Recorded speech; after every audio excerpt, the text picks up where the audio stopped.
Hello, everybody. Welcome back to the Risen Draft Summer Friday League. And I'm doing a really quick intro today because they are raring and ready to go in draft. I am joined once again by Zyduck and Caden303, my play-by-play and color caster. And the teams today are the legendary Criterical Sunrage team. I think we'll be calling them Team Crit today, and Team Chill.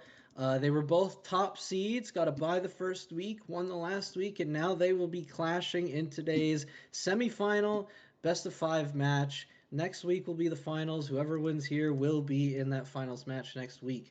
Um, so yeah, we're gonna get right into draft. I'm expecting to see a couple things. Aatrox and Kaisa, really strong picks, have both been nerfed in the last week. I'm expecting to see them not get picked up very much, maybe once or twice, but I am expecting to see Caitlyn tried out if either ADC is comfortable with it. She's got really strong presence around objectives with her traps, and her headshot got buffed, so I'm hoping to see that picked up at least once or Yeah. twice. But let's Also, swing it right into the draft. Caden, I would you like to can, I yeah, would like go to ahead. say that there is a champion that I've been experimenting with in my own solo queue games. Granted, I haven't been playing a whole lot of solo queue myself, and that champion is Neferi.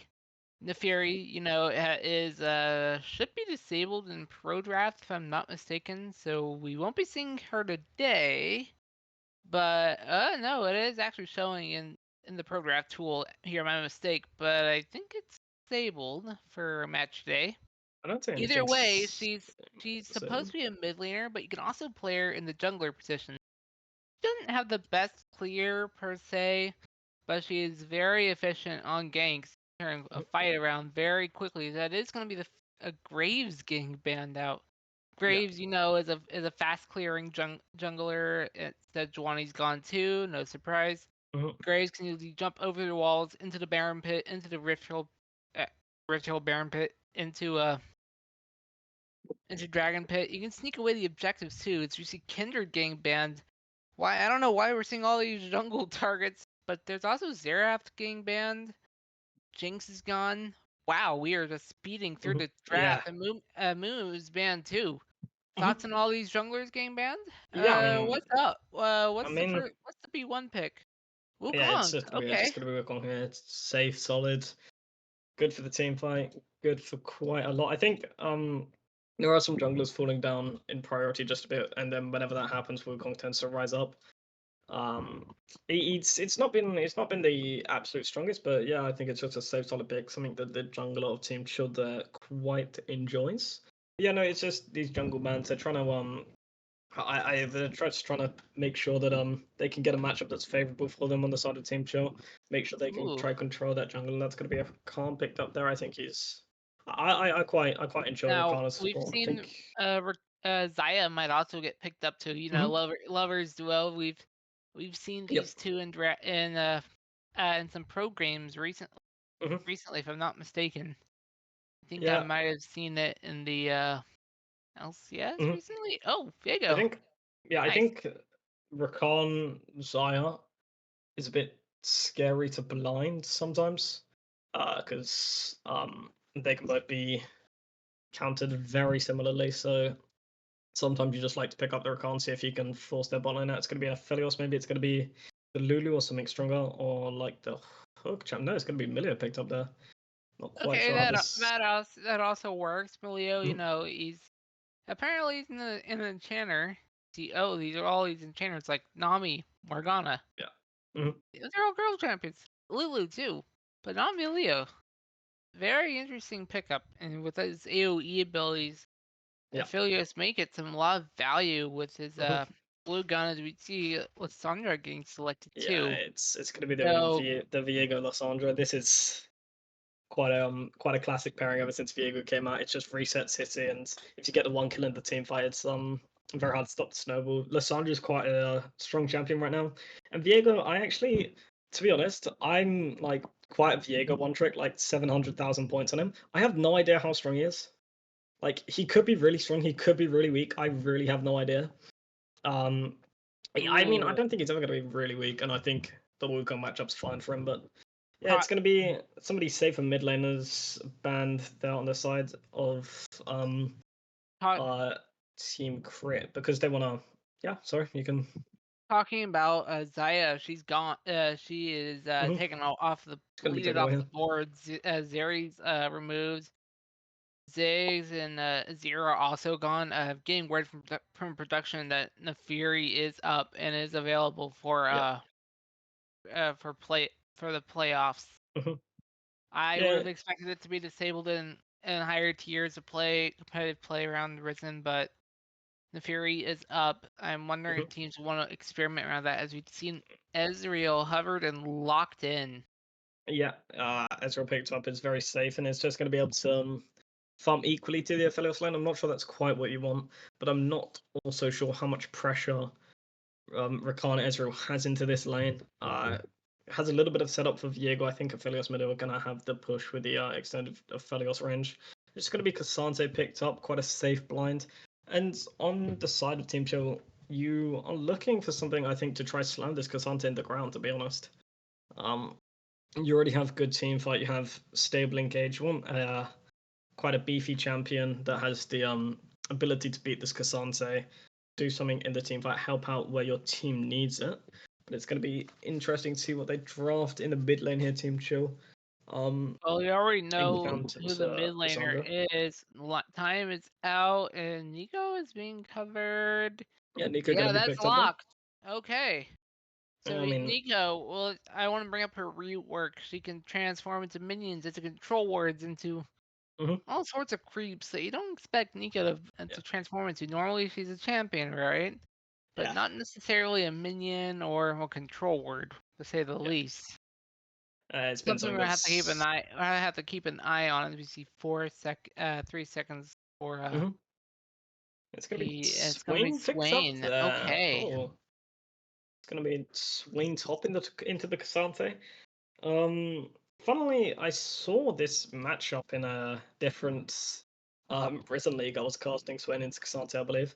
I'm not quite sure how well the Swain functions. I think that it in like one lane, obviously it's gonna win lane, but it didn't really do too much, and the matchup was kind of had the ability to be nullified, and then Cassante could move Swain out. I'm not really too sure I like this Swain pick, and it maybe also might be overloading on AP just a tad. But no, it is definitely something that can win lane. And yeah, both these teams have they're looking for big well on the side of Team Crit they're looking for like scrappy fights in these mid games. Team Chill have a more front to back comp. They have their Enchanted, they have their Engage, they have their Go buttons. So yeah, I'm just curious as to who's going to come out on top. I think Aphelios Milio is going to be able to get the pressure in this lane. And if Aphelios goes equal, even though he has been tagged quite a bit recently, in lieu to the pro play, it has quite affected him as a champion. But I think he is still pickable, especially with this Milio. I think it is still gonna be very hard. But there's only really 1-3 carriers as Nico falls off after 2-3 items. So Theophilos is the only true carry here on the side of Team Chill. But saying that in response, if this Ezreal does manage to go equal, he's gonna get out damaged by the Aphelios. And if this Viego doesn't get too far ahead, the Swain doesn't get too far ahead, I think they might just be lacking damage on the side of Team Crit here. So it's scary on both sides, but if they can play their team comps effectively, it's just going to be an exciting game here in this game one of the semifinals. I want to bring Wiley in on this. We have it's apparently from the game draft. It looks like it is going to be Swain top. I was wondering whether it would be Lissandra or the Swain top, but it is actually going to be Swain being played into the Cassante. So Wiley, we didn't do a whole lot of research in the past, but I would on these two teams. I'm wondering if maybe we can go around everyone on the call to see what our predictions are. I mean, I'm not sure we're going to go all the way to Silver Scrapes. Maybe it's going to be a 3-1 for team for Legendary Crit, but I would like to bring everyone's thoughts on our predictions. Yeah, so since this is going to be a best of 5 series, it's going to go for a lot longer. There's going to be a lot more impact in how you change up your draft between games, because even if you get the right strategy going into say a game 2 or game 3, what works in one game, it might not work in the next. Yep. The other team's also going to have time to sort of come up with something to counter it. So it's going to be interesting to see how that works. The matchup here that I'm most interested in is this mid lane matchup, because we've actually seen Nico picked quite a lot Yep. throughout this entire split. It's been very interesting to see how players use her, and the players who can make the best use of her passive have been able to have a very heavy impact on games and carry their teams. On the other side of the aisle, Lissandra is a very nice standard mid lane pick, but she received some sizable buffs. Not last patch, but the patch before that. Her passive got buffed. It doesn't slow down anymore. It just keeps running until it blows up. Her Q got buffed. It's now got a better slow on it. Even after the pass through, it still slows everyone. And her ult got buffed a little bit too, just a little bit on the healing. So that mid lane matchup, I feel, is going to be very interesting this time. The way I think both of these teams are going to function is with the Lissandra, the Swain, they've sort of got this sort of mage, bruiser, frontline thing. They're looking to pick off one person at a time, get those resets with Lissandra's passive, her thralls, and with Viego's resets, picking up the souls, and then they can steamroll over the other team. Now, the other team, as long as they can keep Aphelios alive, they're going to rely on him for a lot of the sort of I'm looking for a word, I'm forgetting the word. Consistency, the consistent damage. They're going to rely on him to output damage throughout the entire team fight. So even if his team is falling around him, as long as he's got a couple people with him, there's still going to be a chance for him to carry team fights, especially going into the later parts of the game. So my theory is that if they can get on top of Aphelios and kill him quickly, the other team is not going to stand any chance with Aphelios dead. But if they keep Aphelios alive in the late game, he can really carry these team fights. Whereas on the other side of the aisle, they've got two mages, they've got the Viego. Even if Ezreal falls, which it'll be hard for Ezreal to fall because he's got that shift, they can keep going in a team fight. So it's going to be really interesting to see how the game develops. Yeah, it'll be quite yeah, curious to see. No, I was just gonna say it's hard to like have predictions this early onto a series, right? But right. No, I would be able to more give my predictions after game one, see how these teams are feeling. But it's obviously it's not anything about these predictions. But yeah, I think we're going to go to a quick break before we start this first game. So we'll see you in just. Let's predict which side is going to win this game, though. At least let's do that. Yeah. Yeah. So I'm going for the red side this time. Yeah, I was thinking red side team crit. I think the Swain top is very interesting. I think if that can last through the lane phase, it'll work out pretty well in their comp. But what about you, Caden? Last thing before we go to a break. I'm watching Team Cho on blue side. I'm very interested to see how the Nico performs. It's been a while since it's been played a lot, but I'm very interested to see how it matches up into Lissandra and maybe seeing if the carries can get on their feet. But anyway, we gotta go to a quick break. We'll be back for game one. See you on the other side.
Hello, everybody. Welcome to Summer's Rift, Game 1 for the semi-finals of the Risen Friday Draft League.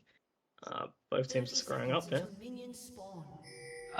Who has the potato fess up in the old chat? It's called as we already see Gumi already stepping on a word. You. Albina said my league crash had to restart. Which is why we were delayed a little bit coming onto the live, but we're here. Yep, we're here now. But I honestly got really tricked for a second. I saw Wukong standing there in the mid lane, and I was like, why is Wukong standing in the mid lane? It's just Nico. Yeah. It's been how many years of this now, and I'm still not used to it. Yeah. It's going to be both junglers pathing towards this top lane, it looks like. Just trying to look to impact that lane as quick as possible. Swain should have the ability to chunk Sante low in this lane. Yeah, so I think it's just going to be quite standard gameplay. Both these mid laners can be quite volatile. They both have trading power. Lissandra's Q through the waves is quite strong. Nico's Q's he's are quite strong. They both have very scrappy 2v2s. They both like to 2v2 with their jungler around things like these scuffle to grab these neutral objectives. So this mid lane is one to keep an eye on, as Willie said. In this bot lane, it's just going to be a lot of farming, a bit of poking, and a bit of healing back to full HP. So nothing too interesting there. It is going to be the Cole start on the Aphelios there. He's playing for that ultra late game. Realizes as he is W engaged coming in onto the Recon. Little game board's being chunked out. Yeah, Ignite, Flint, Splash. No, he's not there. Low connect. Gamer Boy drops to 10 HP. Is still alive. It loses all of their summoners, so Malio has only had to commit the heal. Yep. Both the Israel first Flash upon used Ignite, so lost summoners being burned in the in that bot lane. Wow.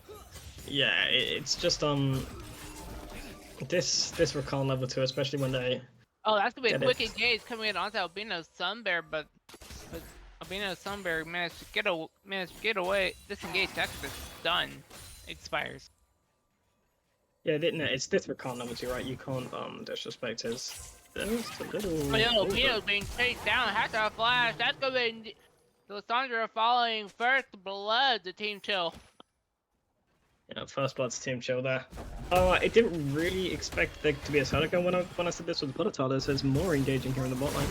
That's a bit Recon E connect. Game Boy is chunked out, but it's not. But manages to fall.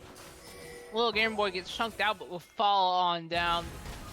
Pengu is being chased into Gumi. Gumi's at half HP. Gumi's getting ganked in the top lane. Now it's gonna be a 2 versus 2. Gumi's being chunked out. Gumi will fall down.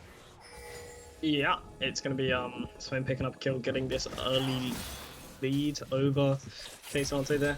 It's gonna really help him start to punch out and really punish this lane, do what the pick was meant to do. So yeah, it's smart there from Viego. He obviously clears some quick after he skips those raptors. Then the Wukong managed to pick up the top crab, convert that into kill into the top side. It's easy hit from everybody, so just nothing too scuffed about that. Gumi just disrespecting it. Thought, I feel pretty safe, my jungler's here, but he was still only level 3 compared to the level 4 of Viego. They knew they were pretty safe. Oh, Lissandra's coming in. Bruno's being caught in. It's gonna be 3 on 1, 3 on 2. Nick gets 3 versus 3. Archery will fall. Meantime, Watcher is being chunked down to below quarter to half HP. Rooted. Watcher was not lucky there. 2 for 0 going over to legendary crit. Yeah, this Viego's just been everywhere on the map. Legendary Banana realized with the lead my Ezreal's got with the tier with the longsword, he's pretty safe just sitting on the turret. I can use this opportunity to roam. It's just caught him by surprise, and with the lead Lissandra has as well, she is just a lot better at these scraps than the Nico is. So the Viego rocks up, they're the Wukong had nothing much he could do. Both junglers now base for the Sheen, but that's 2 long swords over toward the Viego as well. And it's just little leads in most places here for the side of Team Crit. Apart from there in the mid lane when Nico still has a 100 gold lead, sorry. Nothing too much, however. Still more... If you look at this, oh, that's the way W coming out from the Rakan. It connects on the little Gamer Boy. Little Gamer Boy disengages. Q comes out from the Rakan and goes down the quarter. Goes down to about 75% HP. Yep. But I would like to bring out, if you check the gold graph over time as a Turplet goes over in top. So you take a look at the turret, the gold graph over time. Viego has about 500 gold lead. It's just assists, but keep in mind Viego's everywhere, all over the map, and is ahead, if only slightly. Watcher is being chased away from the Raptor camp, loses the Raptors. Gonna burn the sweeper, does not find a ward nearby. Yeah, Lissandra just has that little more roaming power than Nico does, so Viego can just walk into this Wukong's jungle. Viego just really enjoys it when he can 1v1, so when he has the ability to beat his opponent on 1v1, he'll generally go in, look for those scraps and push his advantage as much as he possibly can. Gocha is being really greedy, sneaking into the red side of Watcher's jungle, manages to sneak the red buff away before Watcher realizes what's happening. It's gonna see it go down. I don't know if Watcher does the timer. Watcher's gonna get stunned up. Watcher's being bursted to half HP. He has to burn the clone to get away, but Watcher is still being chased. Has a flash. Watcher will fall. Meantime, Marjorie is in a 2 versus 1. Gumi steps up to disengage from the fight, but that is gonna be Dragon as a reward for Team Legendary Crit. Yeah. Or not. Okay, swing started. He's just gonna start it up. Ezreal's there, responding, catching that wave. Yeah, Ezreal's just been doing a good job here. He's been shoving in the wave, using his pressure. He got the jungler the red buff, allowed for this big scrap, and now there's around a 2.3k gold lead, and then he's just been get back, catching the wave when it crashed out of his turret. So there's a bit of a collapse coming on here. Viego has flash out. Oh, should be fine to walk out. That's gonna be chased. Fangu's being bursted down by the Cassandra on Sante. Fangu will fall. Time Watcher's over here by the Rift Herald. That's not started, but there's another waypoint coming out towards mid.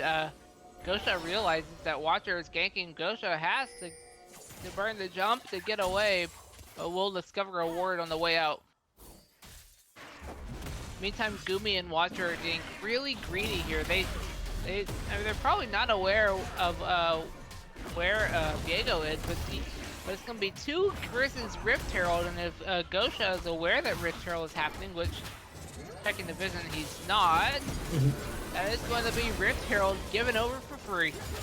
Yeah, I mean Viego doesn't really have the ability to contest it. They're on the same amount of spent gold. Realistically, Viego doesn't have his ultimate up, he's down HP and doesn't really have a top laner either.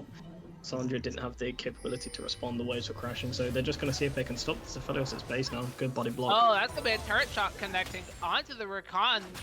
Rakan will drop the half HP. Stays alive, but meantime, Zingpan is being caught into a 3 vs 1. That's going to be a road, that's going to be a teleport coming out. Zingpan is eliminated. Meantime, Marjorie burns teleport to jump into the mid lane. It's going to be 2 versus... Oh! Root connects onto Albino. Albino manages to back away. Yeah, it's just gonna be they're just making these right plays. They're just making. Oh, another root connecting onto Albino. Nico has to burn the Albino and goes to state burns the flash. Nico has to burn the flash as well. Marjorie is down to 10 HP and Marjorie is eliminated, traded out for Lissandra. Legendary Bananas on the run, manages to stay alive throughout that engage. Scallop Crab is up down here. Oh, there goes the jump onto the Viego. He's going to take the crab. The Leo and Zingpan are back in the lane. But right now, Team Legendary Crit has a big lead.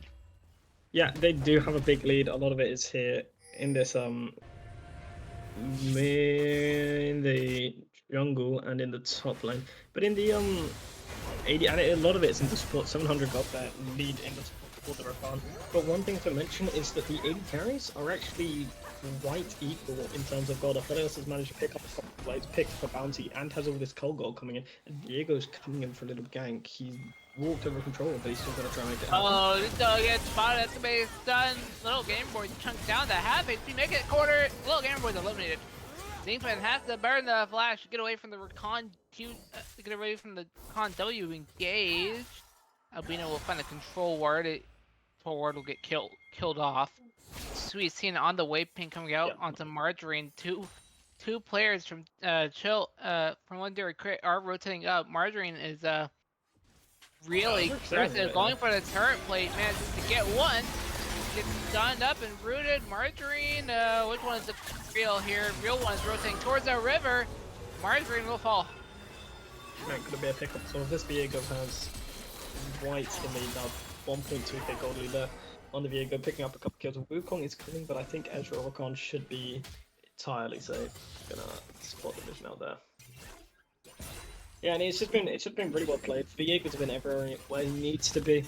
Right, and that's what it comes down to. They're just making the simple plays. They're making the right plays. It's just been working all this time. They realized that their champions are probably a bit stronger in these skirmishes. This Ezra was a bit stronger in the early game. As I was mentioning, gold in the 80 carries is actually quite equal.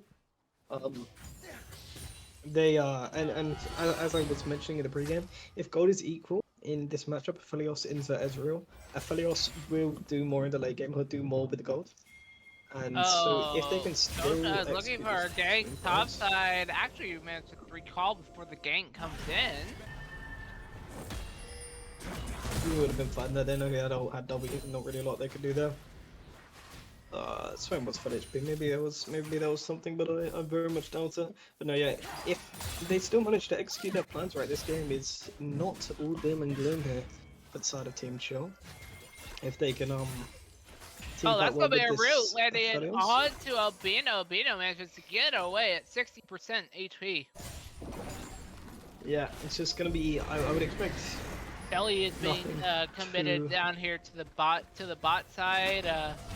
Kind of a dangerous spot to place Shelly. Oh, Shelly just basic attacking. Hello, Shelly. Shelly is now into a 3-1 charm connect through knock up. Melio gets eliminated. It's going to be 2 versus. Oh, another knock up. Melio will get traded out for the recon. Helios will fall on now. Gosha's just gonna reset. Gosha gets taken out. So Watts is gonna get taken out as Shelly lands the charge. Manages to get a second turret plate here? No, Shelly will fall. Yeah.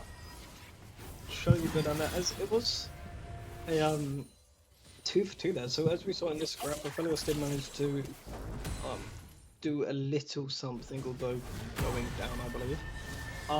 It's not too bad, as we said. They still have the ability to fight. They still have the ability to scrap, and although it did look like it was going to get a bit out of hand with some trading. Albino, Sunbear, and Goldbear are going into a fight. Albino taking the 1 HP is eliminated. Well, here comes the Nico connects onto Legendary Banana, and Ezreal have to have flash to get away from that. Yep. Cloud Drake is started. Cloud Drake is up. Cloud Drake is being started. Goja's getting ulted. He's getting engaged. That's a flash. That's a smite. Goja is out of there successfully. Meantime, Dragon's sitting at 4,000 HP, counting 3,000. Crit can jump over. Can Legendary Crit still? No, but Ezreal will fall. Yeah, good route up there. As maybe they're overstaying their welcome a bit. Albino is just being marked. He's not going to be able to get on top of them with that E.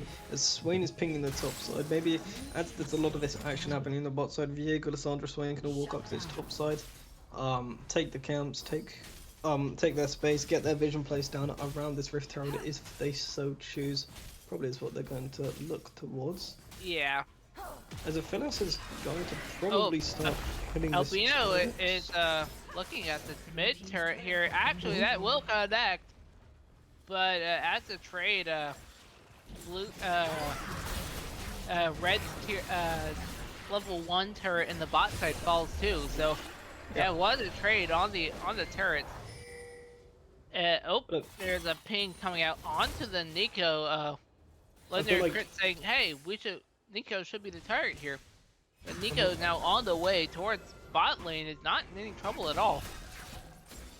Yeah, I feel like the gold is probably more important out on the Aphelios however than on the Lissandra, because a lot of the gold is on the right place for the side of Team Chill here. As you can see, the actual gold is still quite equal between. True stop for Raj, does not connect onto anything. Ezreal's getting really knocked out, taking airborne, taking the 1 HP, and the crit is eliminated. So going on their way back to the fountain. Yeah, this Nico is incredibly strong still on this 1 item spike. Although she can fall off in the late game, she does have the ability to just do that, especially because she's 2 levels up. Having a great time. Legendary Banana here is caught in a 2 versus 1. Make it 3 versus 1. No, does not know. It's 2 versus 1 over the mid tier 1, which makes its way down to half HP. And it's alive. Yeah, it looks like both teams are grouping up. And if you're looking at the objective timers, know that that is not a Cloud Drake. That was the last dragon taken. It's actually a bug with the timers. I'm not sure why Riot hasn't fixed yet. The next dragon up is in Cloud Drake for 2 minutes. Is in 2:30. But take a look at the Baron timer. It's at 2:45. Its objectives are right next to each other. And sooner or later, if Team Chill decides they're going to take Kimtech Dragon instead, Legendary Crit, because it's so far ahead, they can just go take Baron. Yeah, they don't have the fastest Baron in the world. I think it could be true if you said that in the other way. Aphelios has an incredibly fast Baron, especially with the melee around with all the on-hit, but I'm not sure they have the ability to just burst the Baron on the side of Team Crit at 20 minutes without... Shot barrage goes out, goes wide. Not land on anything. Legendary Banana finds a ward. It's going to be killed and replaced with a ghost port, with a zombie ward, I believe. So... Yeah, but you are right, these objectives are going to be what this comes down to. There's still only about 3k gold lead. They managed to close a bit of the deficit. It's going to be Shelly, sum it up. Shelly is now bot side for a Legendary Crit. Shelly is winding up. Shelly will charge, but maybe that's the full turret going down? Yes, it is. Bot tier 1 will fall. Shelly is now at 108 HP, make it 5. I think Shelly dies to the minions here. No, will die to the Nico. Shelly will fall. Yeah, she will go down, but that is now all the tier 1 turrets taken for the side of Team Crit here. Yeah, and as I was saying, it's a lot easier for Team Crit to fight around these objectives now with these turrets have fallen. We'll start to see red wards creeping into the jungle of Team Chill. But it's not all lost. When this Aphelios starts to get towards his items, they can start to fight around these dragons. They still do have the Wilk and Nico, who, although they have fallen a bit far behind, are still incredibly strong. And this Cassante is also a bit behind, around 1,000 gold behind. His items are going to be just cheaper than this way. It's going to be about equal items here, equal levels. So I think they will be in a position to fight around these objectives quite soon. I'm not sure if it's on this next dragon, but maybe the dragon afterward when Aphelios starts to get towards that 2 items. He's sitting on about 1.9k gold in inventory right now. He's just picked up a BF sword and a crit cloak. Not quite sure if that's going towards the IE or the Gale Force. Yeah, IE did get a bit of a buff. What was it, 2 patches ago? They made it deal 45% damage. Oh, Dragon is being pulled out. Here comes Chill on the rotate. Dragon is now at 6,000 HP. It's going down 4,000 HP. Oh, that's going to be a stun landing out on the Margarine. Watcher's caught out in the fight. Watcher will land a stun. Nico will ult. Khan is eliminated. Mike's taken out off all over the map. Diego will fall too. That's gonna be the stopwatch for Donzo. Watcher, bingo. Watcher will fall. Ezreal gets removed too. Oh, that's gonna be a flash. Albino Sunbear's on the run. Manages to survive that. Oh, here goes another fight. Maleo. That's gonna be the Swain getting deleted. It's now 3-4. Yeah. 3-4-1. Dragon is gone over to Team Chill without a problem. There's going to be a 3-4-1, but Wukong's the only one fooling that. And yeah, as I was saying, like, I didn't expect it to happen there, but it really well played. Oh, Albino Sunbear he's going to be out just fine. Jump to get away. Yeah, I was just saying. Turn the E there to get out. Yep. I was saying how maybe it'll be slightly difficult for them to fight here, but no, they did manage to find their angle, and I was saying that if they managed to find that angle and they managed to get these ults off, it could go really well for them. And then they showed it, that even though they're at a bit of this gold deficit, and there's a bit more gold on the Lissandra Swain, for example, the Swain, although almost turning the fight, didn't manage to find those crucial kills. The Ezreal didn't seem to do all too much because it was because of a great Wukong engage and a great Nico ult that came on top of it. And Swain wasn't there at the start of the fight; it was a bit later from that TP. And then Cassante came up, Aphelios came up to clean up behind the rest. Yeah, it's really well really well played fight there for Team Chill. Oh, there may be a bit of a court. And it's removed from the fight, and now Baron is getting aggroed. Team Chill, Legendary Crib just gonna punish the support going down for Baron. They won this Nash, and Nasher is now sitting at 7,000 HP. It's been committed, but I don't think Team Chill are aware that Baron is the threat. Baron is at 400. Here comes Watcher taking down Baron is now 3,500 HP. Counting Gumi is separated. Baron is now at 1,500 HP. Gumi is here. Potentially the steal. Baron goes over. And Cassante getting removed too. Margarine is in trouble too. It is gonna be a 4 for Baron. 4 for 1 in Baron. Yeah, I don't think that was quite the smartest idea. They managed to find their angle in the last fight, but I think in this fight they just didn't have the angle. Then Nico had to TP and she was late, and this Wukong went in alone, and then the Cassante went in alone, and then the Nico went in alone. I don't think that's quite how they have to play these team fights, especially when they're still at a deficit, and that is going to be the Baron going over. Maybe in some cases you just try to give the Baron, or you wait on your Nico TP. But no, it all did start from a good pick there from Albino Sunbear onto this Milio. Finding Milio a bit out of vision, trying to clear a bit out of position, trying to clear some vision around this Baron, and then it was a goodie forwards, found the pick, then they knew that they could turn this into a Baron, because 4v5, especially with the Nico showing bot side as well, they thought they were engaging into a 3v5, but I feel like they knew 3v5, 4v5, if this Milio is dead. There's no insane amount of healing, shielding, and the cleansing power that the Milio provides. If Aphelios cleanse wasn't up, they would have had the countdown of that from the last fight as well. So yeah, it's just well played. They found their angle, they saw their angle, and now they've extended this to about a 4k gold lead. They're going to use this Baron. They've already cracked open this mid tier 1, and it's looking like they're going to try use their pressure, shoving this mid wave, and then move down to the bot tier to 2 as well. So yeah, just well played fight there from Team Crit. Getting their lead, but they slightly threw back to them, so well played, sir. Looks like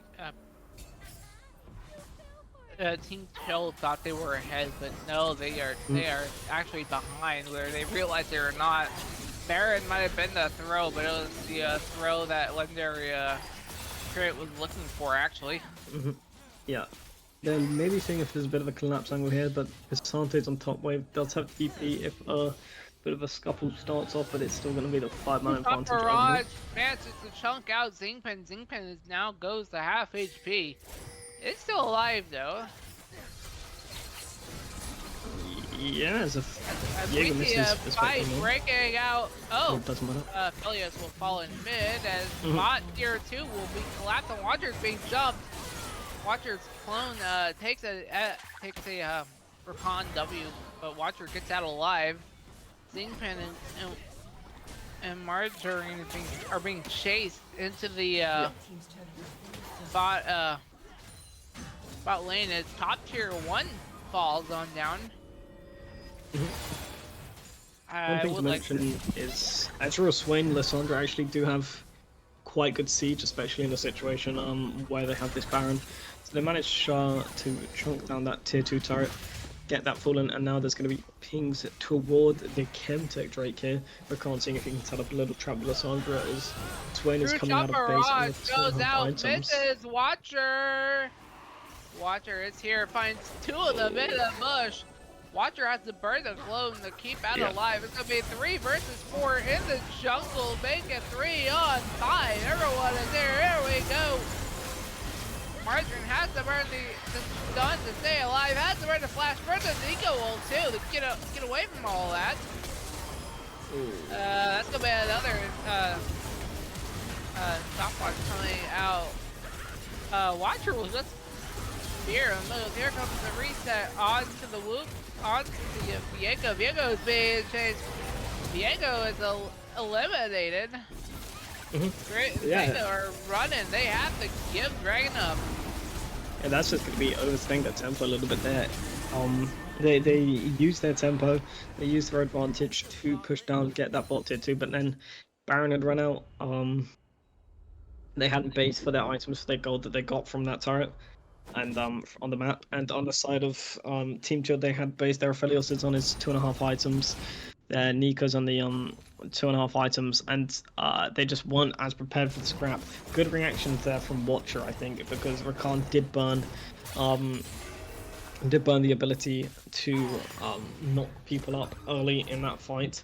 Isn't going to be up there for a few more seconds, and then they used that opportunity to then counter engage. So it is just, these fights are a bit scrappy, and it's the people who are executing them better, who are finding the better angles, who are winning, and the people who are fighting at the better times as well. I don't think it would have been all too doom and gloom to just give up that Chem Drake.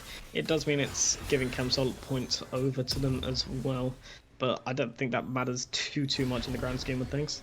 But yeah, no, it was good to find the timing there. It was good to realize that they either had to give the Chem Drake or fight off tempo there from the side of Team Chill. But it's still about a 3k gold lead with the turret lead as well going towards Team Critters. No tier 2 turret has been cracked open on the side of Team Chill, but they still have avenues to do so. This Aphelios is getting stronger and stronger, working towards that Bloodthirst as well. When he gets on this 3-item spike, he's going to be huge. That's going to be the Rakan W coming out on the Watcher. Watcher gets away.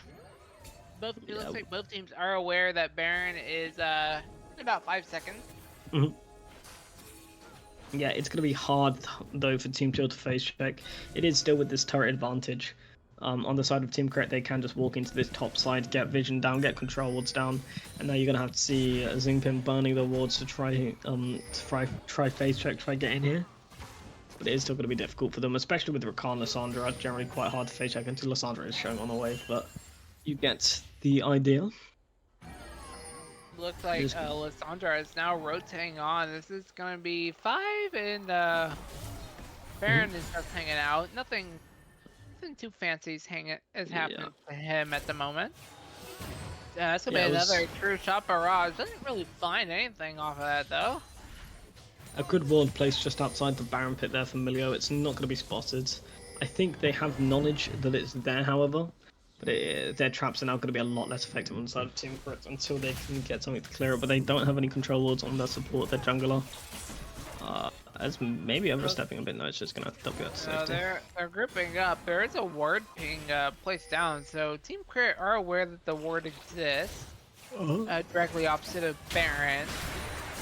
As Watcher is just going to step up, taking the engage, stays alive.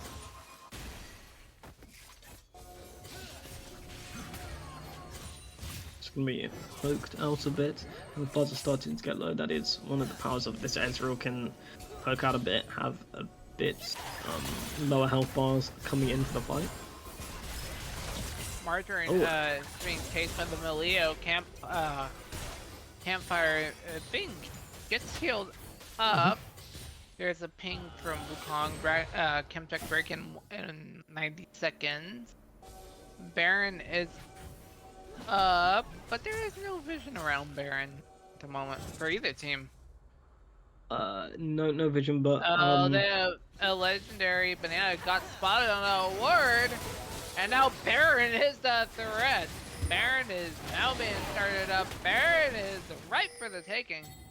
yeah, Nika's gonna TP into this Now mid they're wave, just gonna but she's not gonna have the flank, you know. Now they're gonna reset the Baron, and much happening there around Baron. Oh. Yeah, that's well played there from Team Crit. They saw Nika on the bot side, so they thought, oh yeah, we can start this Baron. But then, as Nika TP comes into the mid lane, they were like, we will respect that. They didn't respect it last time, and they got wiped. So they're like, we'll respect the Nika TP. We'll back off this Baron, and yeah, everything will be safe. As they're resetting, it is Chem soul point in 30 seconds, so it's good to see everybody resetting. And on the side of Team Crit, they lost the last team fight. If they want to try and turn around their fortunes, they really need to be finding the early pick, whether it's onto the Wukong, the Aphelios, just anything to get Viego a reset, get an ult in a fight. So as Margarine just keeps ulting, that Scuttle Crab going towards Team Crit, that's quite big for vision around the Dragon Pit here. Oh, Crit it has to get rooted. It's being chased and gets eliminated. Well, that is quite bad. Tech Drake is up and right for the taking. Looks like Legendary Crit are gonna start the Dragon up. I don't know if this is a good idea or not. Here comes Watcher, has to burn the ult. That's the base away, and eliminated double knockup gets committed. Nico will come down too. That's gonna be Rakan falling. Nico's gonna get a triple kill. Yeah, and it's gonna be an ace too. Yeah. Yeah, it's I gonna don't. be Chemsoul, and now It's gonna be Chill are rotating towards Baron here. I would imagine. Baron is going to be on the cards here, side of Team Chip, and yeah, I mean, that's no the gold leads all gone on the side of Team Chip.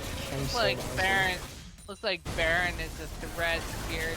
Ezreal burns a True Shot Barrage. Lands on the Baron, but does not guarantee a steal. Baron is now 300 HP and counting, down 215. Baron goes to 6 HP before Cassante kills it. Yeah, Ezreal playing really disrespectful there of Team Oh, Nico. Watcher is being chased, has to burn the clone to get away. Watcher is taking a half HP, make it whatever con jump finds nothing, but Watcher will still fall. Yeah, gonna get this kill back Ezreal. But yeah, no, that mistake started with Ezreal. It started with him dying in the mid lane, and then it's on the side of Team Crit, they felt pressured. They were like, it's Chemtech, it's the soul. Maybe not considered the strongest, but it's still a soul. It does still have impact on the game. And so like, okay, we probably need to try force this down, and then it led to their demise. Without this Ezreal, without this big carry, they don't really have the ability to find or pick anyone. They don't have the damage. Oh, that's a bit Nico landing on the Rakan. Rakan gets deleted. Zinkman is being chased. 10 HP goes down, gets raided by the Aphelios. Now it looks like Team Chill is coming back into the fight. They are into a 2 versus, making a 3 versus 3. It's gonna be a root connecting. Oh, Fangu is deleted. Gets the penguin tipping the hat as well. So yeah, Phyllis is gonna Killer on the these turrets. Killer on the run here. Tier 3 turret taken to half HP, gets burst down. Tier 3 is gone. Rakan's back up now. The inhibitor falling. Be careful. Falling down too. Can Team Chill go for the ill? And probably not. Lissandra will fall. Yeah. They don't quite have a Chill are mini wave. committing If someone to the tanks, end. they That's can... gonna be the first tier 4 turret being bursted down. They don't have many. It's gonna be a Rakan jump landing. Nico's gonna be taking out Phillips going down. Ezreal's going down. Tier 4 will go down. Wukong gets deleted too. Gumi is being chased down. Yeah, you're not gonna be making it out of this one, friend. That's gonna be bursted down. Maleo is somehow still alive after all of this. Yeah, But it's not an ace. We're going to walk out full HP, but it is still going to be the full kills given over. I think they probably could have done that if the Aphelios is a pro player and he could cleanse flash the Rakan combo. But it's very difficult to do. I'm not putting any blame on him whatsoever. But the siege, yeah, it was a bit over ambiguous. Over ambitious, sorry, not ambiguous. It was a bit over ambitious. The Aphelios tried. He does chew through the turrets, but with the Rakan coming back up with the Ezreal up, and then the Viego spawned just afterwards. The Viego managed to pick up one reset, pick up that Aphelios, start to chew through some of the health bars on the side of Team Chill, and so now it's not all over. The gold is still relatively equal, and there's an Elder Dragon spawning in about 2 minutes. Barrage. Yeah, I'm not sure where. Oh, connected on the Gumi, but Gumi just recovered because of the base. So.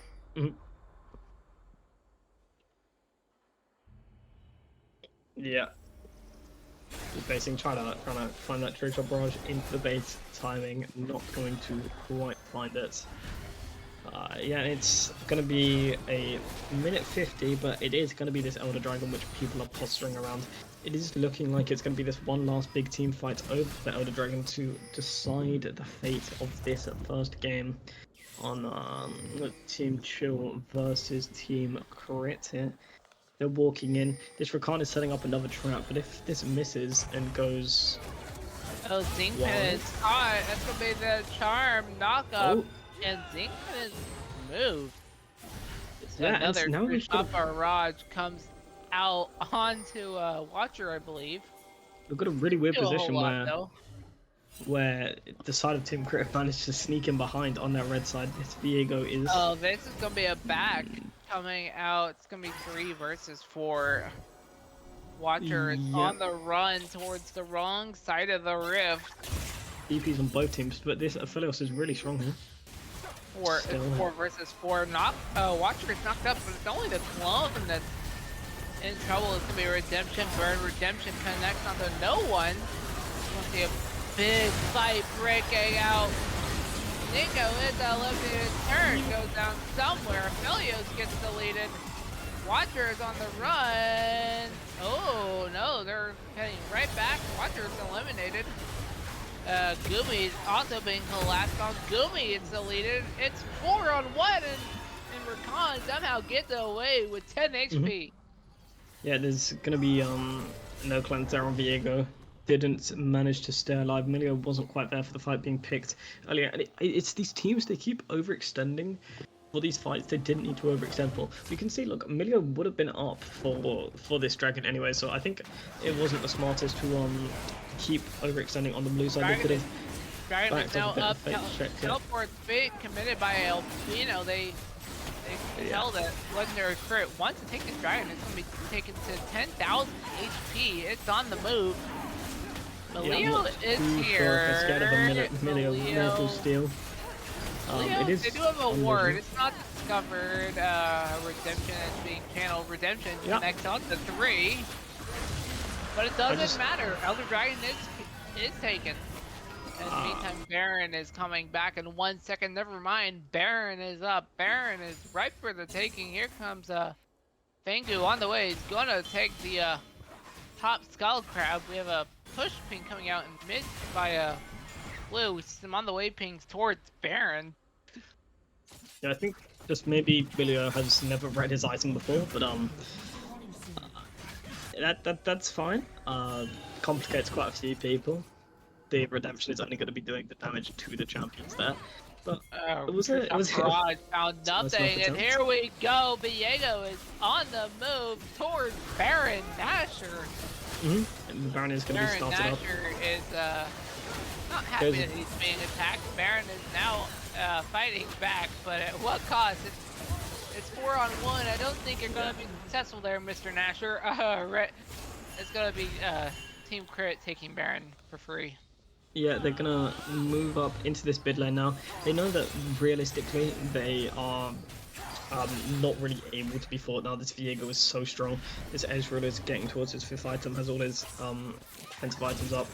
This Aphelios right now can't really kill anybody, especially before being bursted down with Zelda. I was saying that though, Ezreal has been taken quite low. Ooh.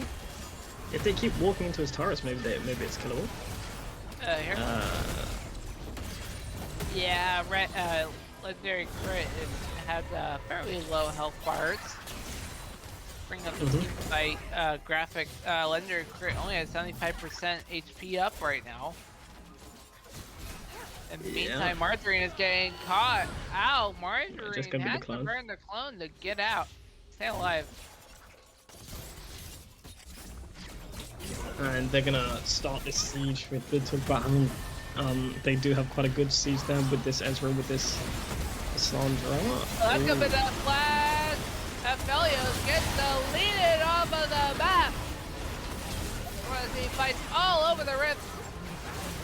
Goomy's gonna get executed. That's gonna be a 3 versus 4. Oh, execute connects onto the Nico clone. Nico stays alive. Oh, Melio gets bursted down by the Ezreal. And the execute finishes the Melio off. It's now gonna be a 2 versus 4. Although it's gonna be a 2 versus 3 now. It's gonna be the first tier 1 of the tier 4 of the game going down. Margarine. Oh, Margarine has to burn the stopwatch. Stays alive. No, not anymore. Watcher is staying. No way. Oh, no way. Oh. No way they've thrown this. Lissandra has to TP up, doesn't really have a ward to TP to. And this game is just going to go on longer. It's already been a 40-minute banger. Elder Dragon already taken. It's going to probably go towards that second Elder Dragon unless someone can sneak in for that back door. But I don't really see many opportunities to do that. We did mention the Lissandra TP, but there's no real wards to TP to. This Ezreal will be watched like a hawk to make sure he can't end the game. But yeah, it's a good base defense. They were just going a little too hard. The Viego died, then the Swain fell, and the Ezreal fell all to this Wukong. You have to still respect the Wukong in these situations. He was on his 4 items, right? He had his Sunrage Cleaver. He does still one-shot through some of these squishies. Not a lot of armor built up currently. He does have that Warden's Mail on the Ezreal and the Zhonya's Hourglass. But yeah, just disrespectful. Now that's both the teams being going just a little too hard on the sieges, or in the case of Team Crit, I think it's them focusing the wrong things. They could have probably just hit the Nexus, made the Wukong funnel into them, then they would have been just fine. But now it's going to be Elder Dragon pings coming through, looking to focus this one as their next main objective. I did think it was going to be the first Elder Dragon, but it's now going to be the second Elder Dragon, which is going to be the decider of this game.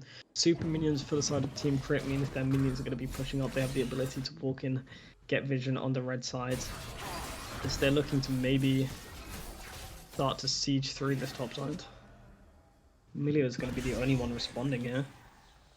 Yeah, I don't know if Melio makes it out alive right now. It's going to be a 3 versus 1 in top. No, make it 4 versus 1.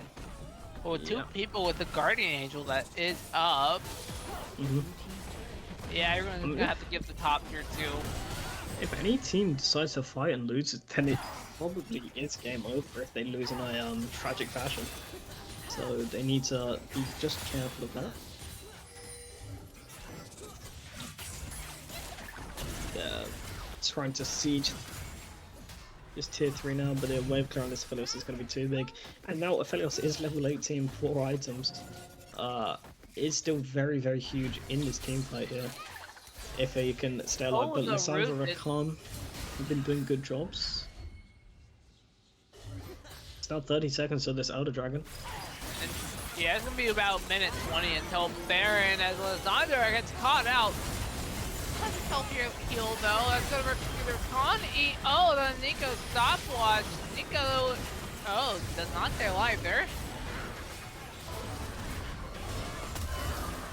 1-for-1 trade so far as a Sington is on the run, has to burn flash. Although Rakan is gonna die off camera somehow. Not looking too good. Aphelios is still full HP. Sington is being bursted and stays alive, but here comes Viego's going Viego for the miracle looking lens. at the end of the game maybe he at can the do it. moment.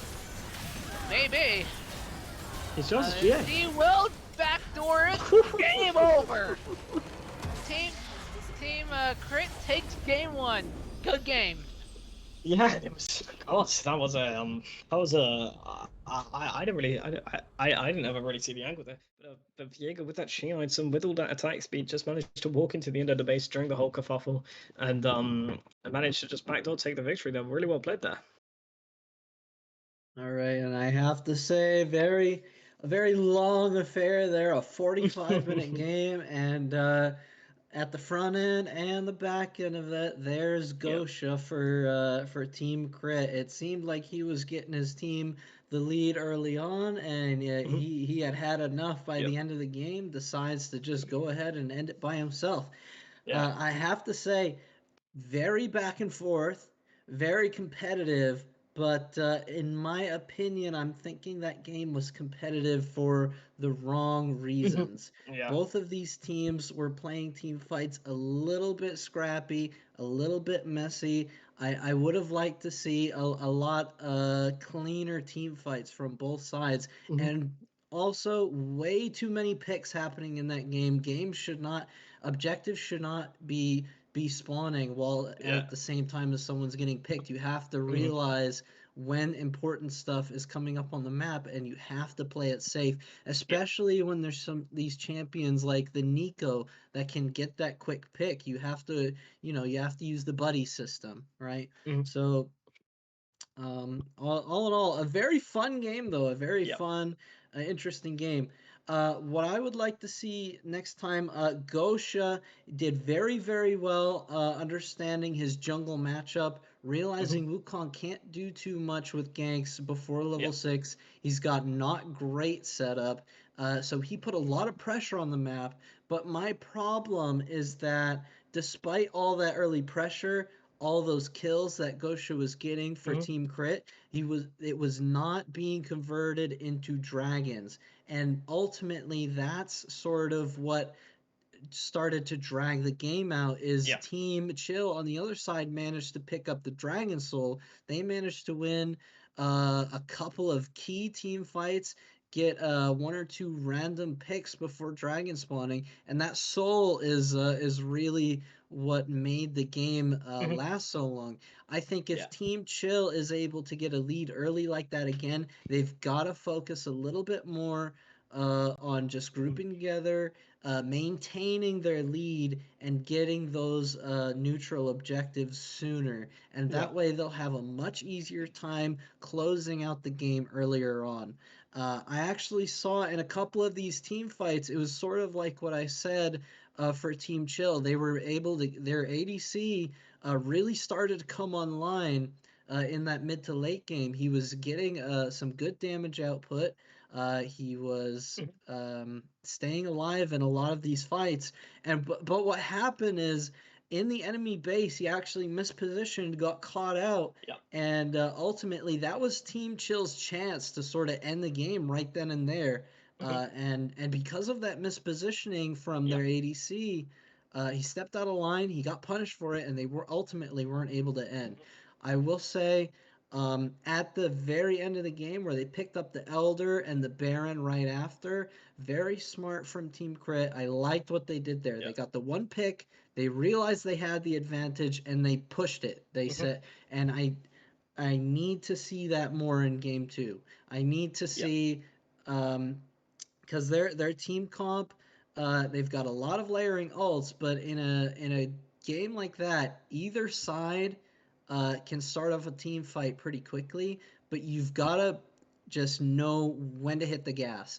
And Team Crit just it seemed like they were hesitating a lot when they had chances, right? So it's just both teams have to coordinate their ults and their engages a little bit better. I felt like I saw the Wukong go in a couple times without his team quite nearby enough to follow up. I saw Rakan do the same thing. So ultimately, both comps look pretty good. I'm not expecting too many changes there, but I am expecting teams to sort of calm their nerves and play the fights a little bit better here in this game too. And we are swinging it over to draft now, and we'll Yeah. see what they decide to switch it up. Yeah, it is. The teams are swapped over now. I would expect probably similar bans. There wasn't anything that truly looked ban worthy, but I am curious to see if they swap it up. It's a Jinx ban here. Yep. So Team Chill, they had priority on the Rakan on the Viego. Maybe they had priority on this Wukong as well. This Lissandra I did think was a very good pick for them. I'm not too sure how the Swain works, but yeah, I'm just curious to see what they pick up here. They might first pick this Viego here. Clearly favoured the Viego side of the matchup they were playing, so it would be a safe blind, I would assume. Maybe they have some counter into it. Second, to take a look at the pick, Yeah, and no, it's gonna be the it's Rakan gonna be on Rakan B1. first Okay. picked. Rakan was also very solid. I mean, it did get kicked out a couple of times, but then it also was very successful in doing what it needed to do. It found the Aphelios, and the Lissandra was also able to follow up.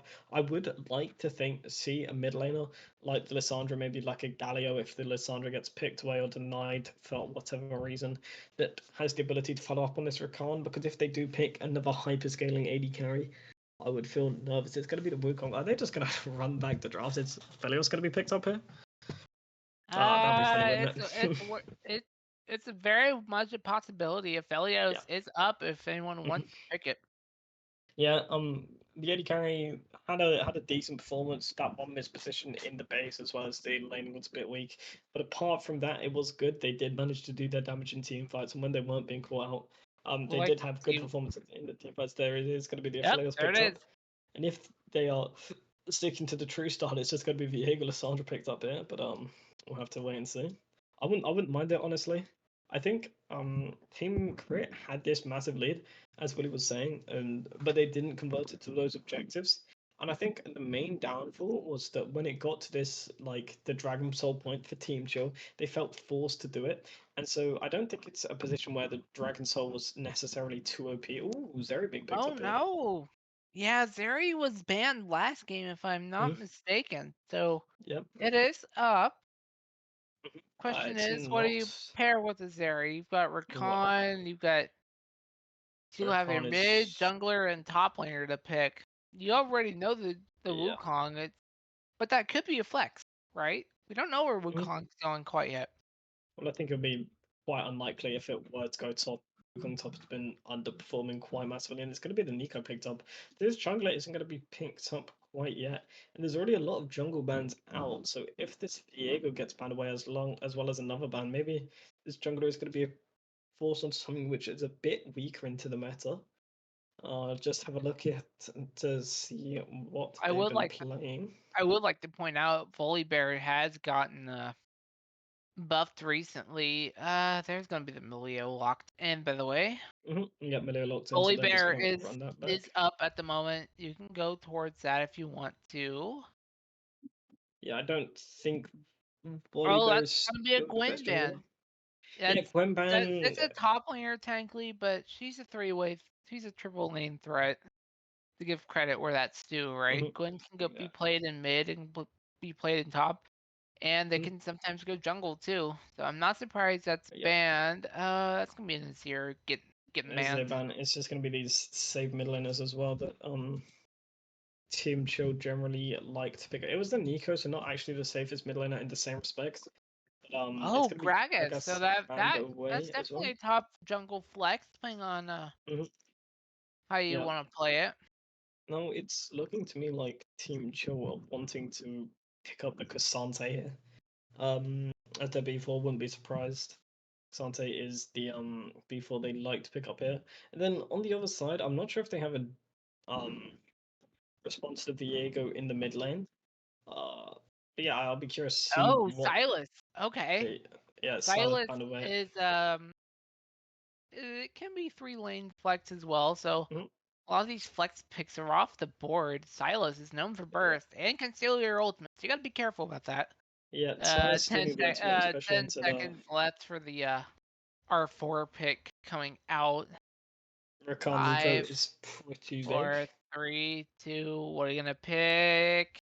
Hopefully Ooh, not all team picked up. up. Oh, Ornn. Okay. Ornn is generally seen as the handshake pick. It's a very strong pick, tank. I wouldn't say, I'm not exactly sure if it's the meta or not, but it is a very tanky to say the least, depending on how you build it. So I think Orn is always safe. He's always reliable, and especially if you're playing this back to front team fight composition, which they like. I think Orn is always just going to be a safe pick, safe for the scaling. So, and it's going to be the Aatrox slammed in return. I think I played a couple of games of Aatrox personally. I've heard other people. He is still really quite strong in the meta in that top lane, especially into an Orn matchup, which Aatrox wouldn't normally get a solo kill in this matchup. He wouldn't normally have that kind of pressure, but especially hopefully after not. the nerfs. But it's still gonna he's still gonna be able to garner quite a big lead, I would assume, being able to slam this Ornn into the ground.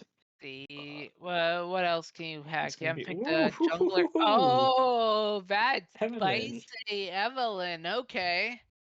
Yeah, I mean, um, after the big performance there on the jungler and the start of Team Crit, I am not surprised at all if they're just gonna try slam this down, saying, "I feel confident here." Not sure how I like Evelyn into the comp. Maybe they're just saying my one I goal is think to that kill I Aphelios. think with all the tanks, could have picked Trundle instead to burst it, but no, that is Maybe gonna be a Tristana Tristana there locked in in, the and mid that's lane. actually gonna be if I'm not mistaken with this comp, this is a Tristana mid. Yeah, I think that's Tristana's only role right now. I don't think she's playable anywhere else. I mean, you Um, can play her ADC, but she, yeah, I but mean, not say really because ADC is then her main she's role, but in this meta, she's probably the mid laner. But I would like to bring yeah. Wiley in on this. What is your opinion on all these flex picks that we're seeing? Is this Tristana actually mid? What do you think? Yeah, I think it's almost for sure a Tristana mid pick. They're gonna have a pretty decent team fight, Oh, a lot of firepower.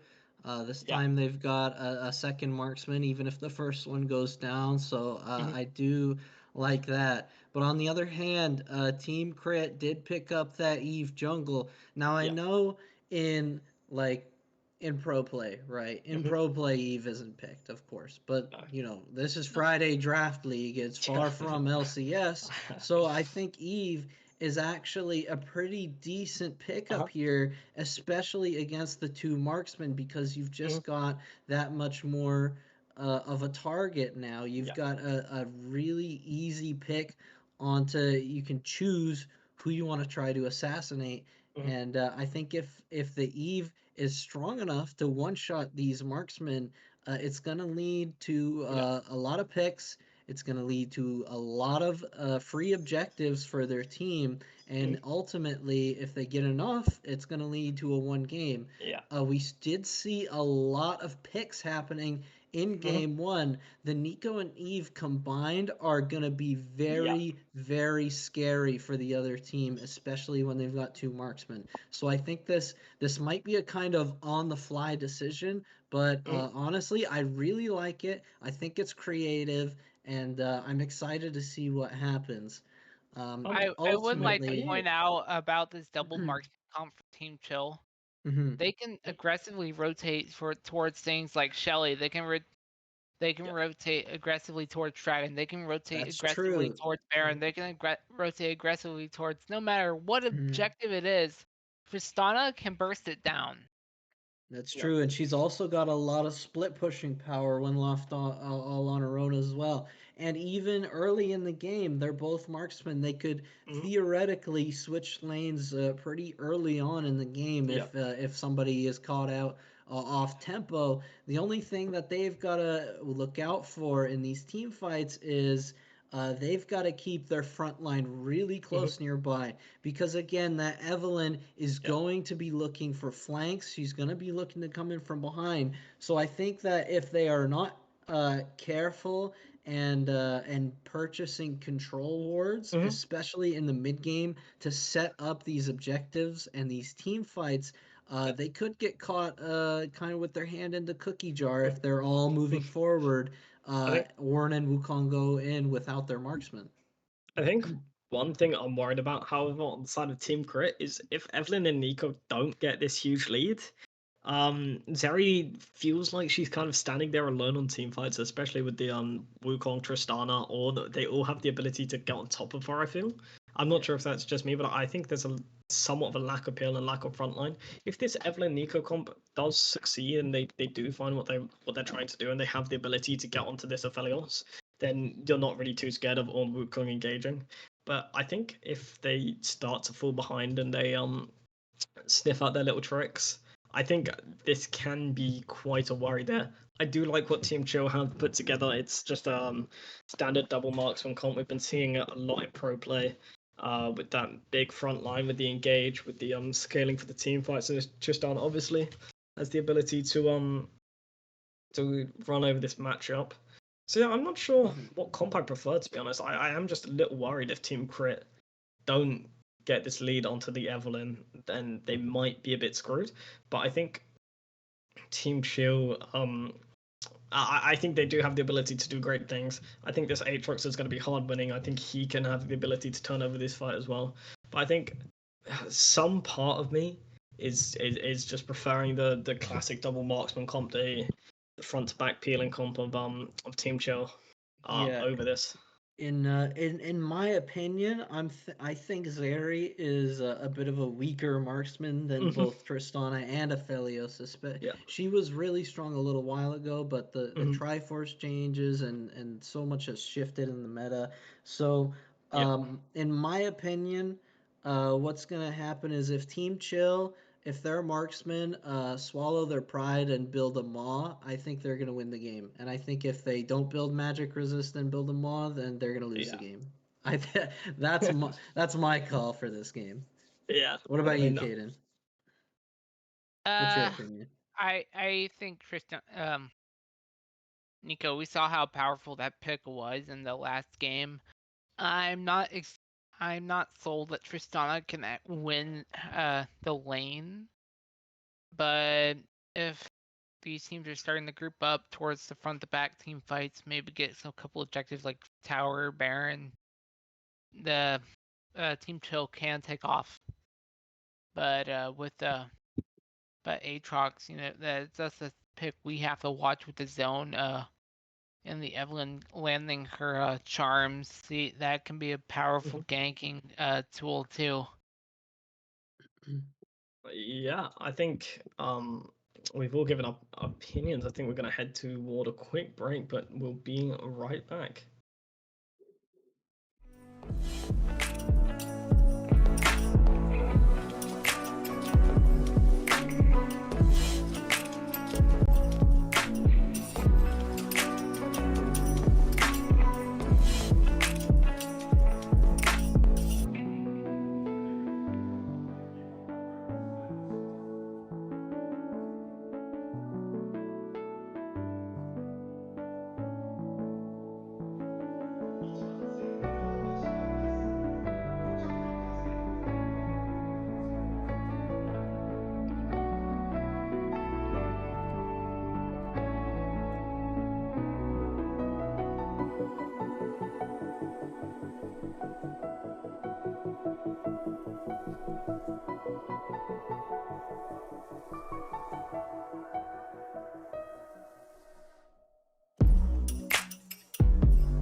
Hello, welcome to Summoners Rift Game 2 here of this semi-finals match.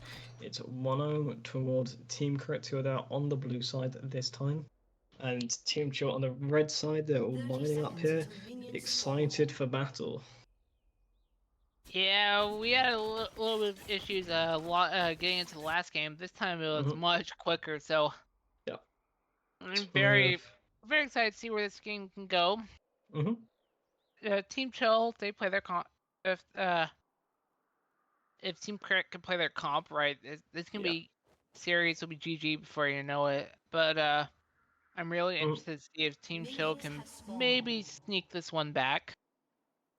Yeah, it's going to be the Evelyn pathing towards the Aatrox lane, which I'm not sure is the best idea. I think Aatrox is just going to be shoving and winning in isolation.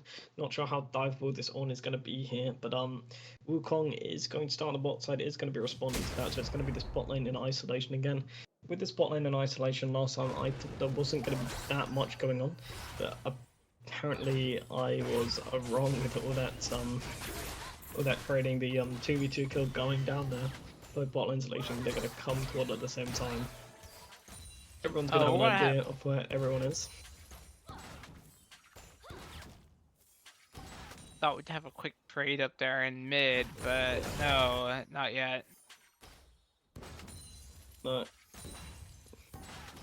Both lanes just gonna be trading their the creeps on the respective side on the rift. Looks like things are going very easy. We're quickly approaching the 2-minute mark of the game. If I'm not mistaken, Skull Crab spawns at 3:30. In my with my coach, I'm not sure if she's actually in the chat tonight or not. Taking a quick look. Yeah, one thing I don't think she's in the chat. But she's told me multiple times that as a jungler you have to be ready for the Skull Crab which spawns at 3:30. You have to complete your jungle clear very close to completing it. As we see a quick room coming out on the Margarine.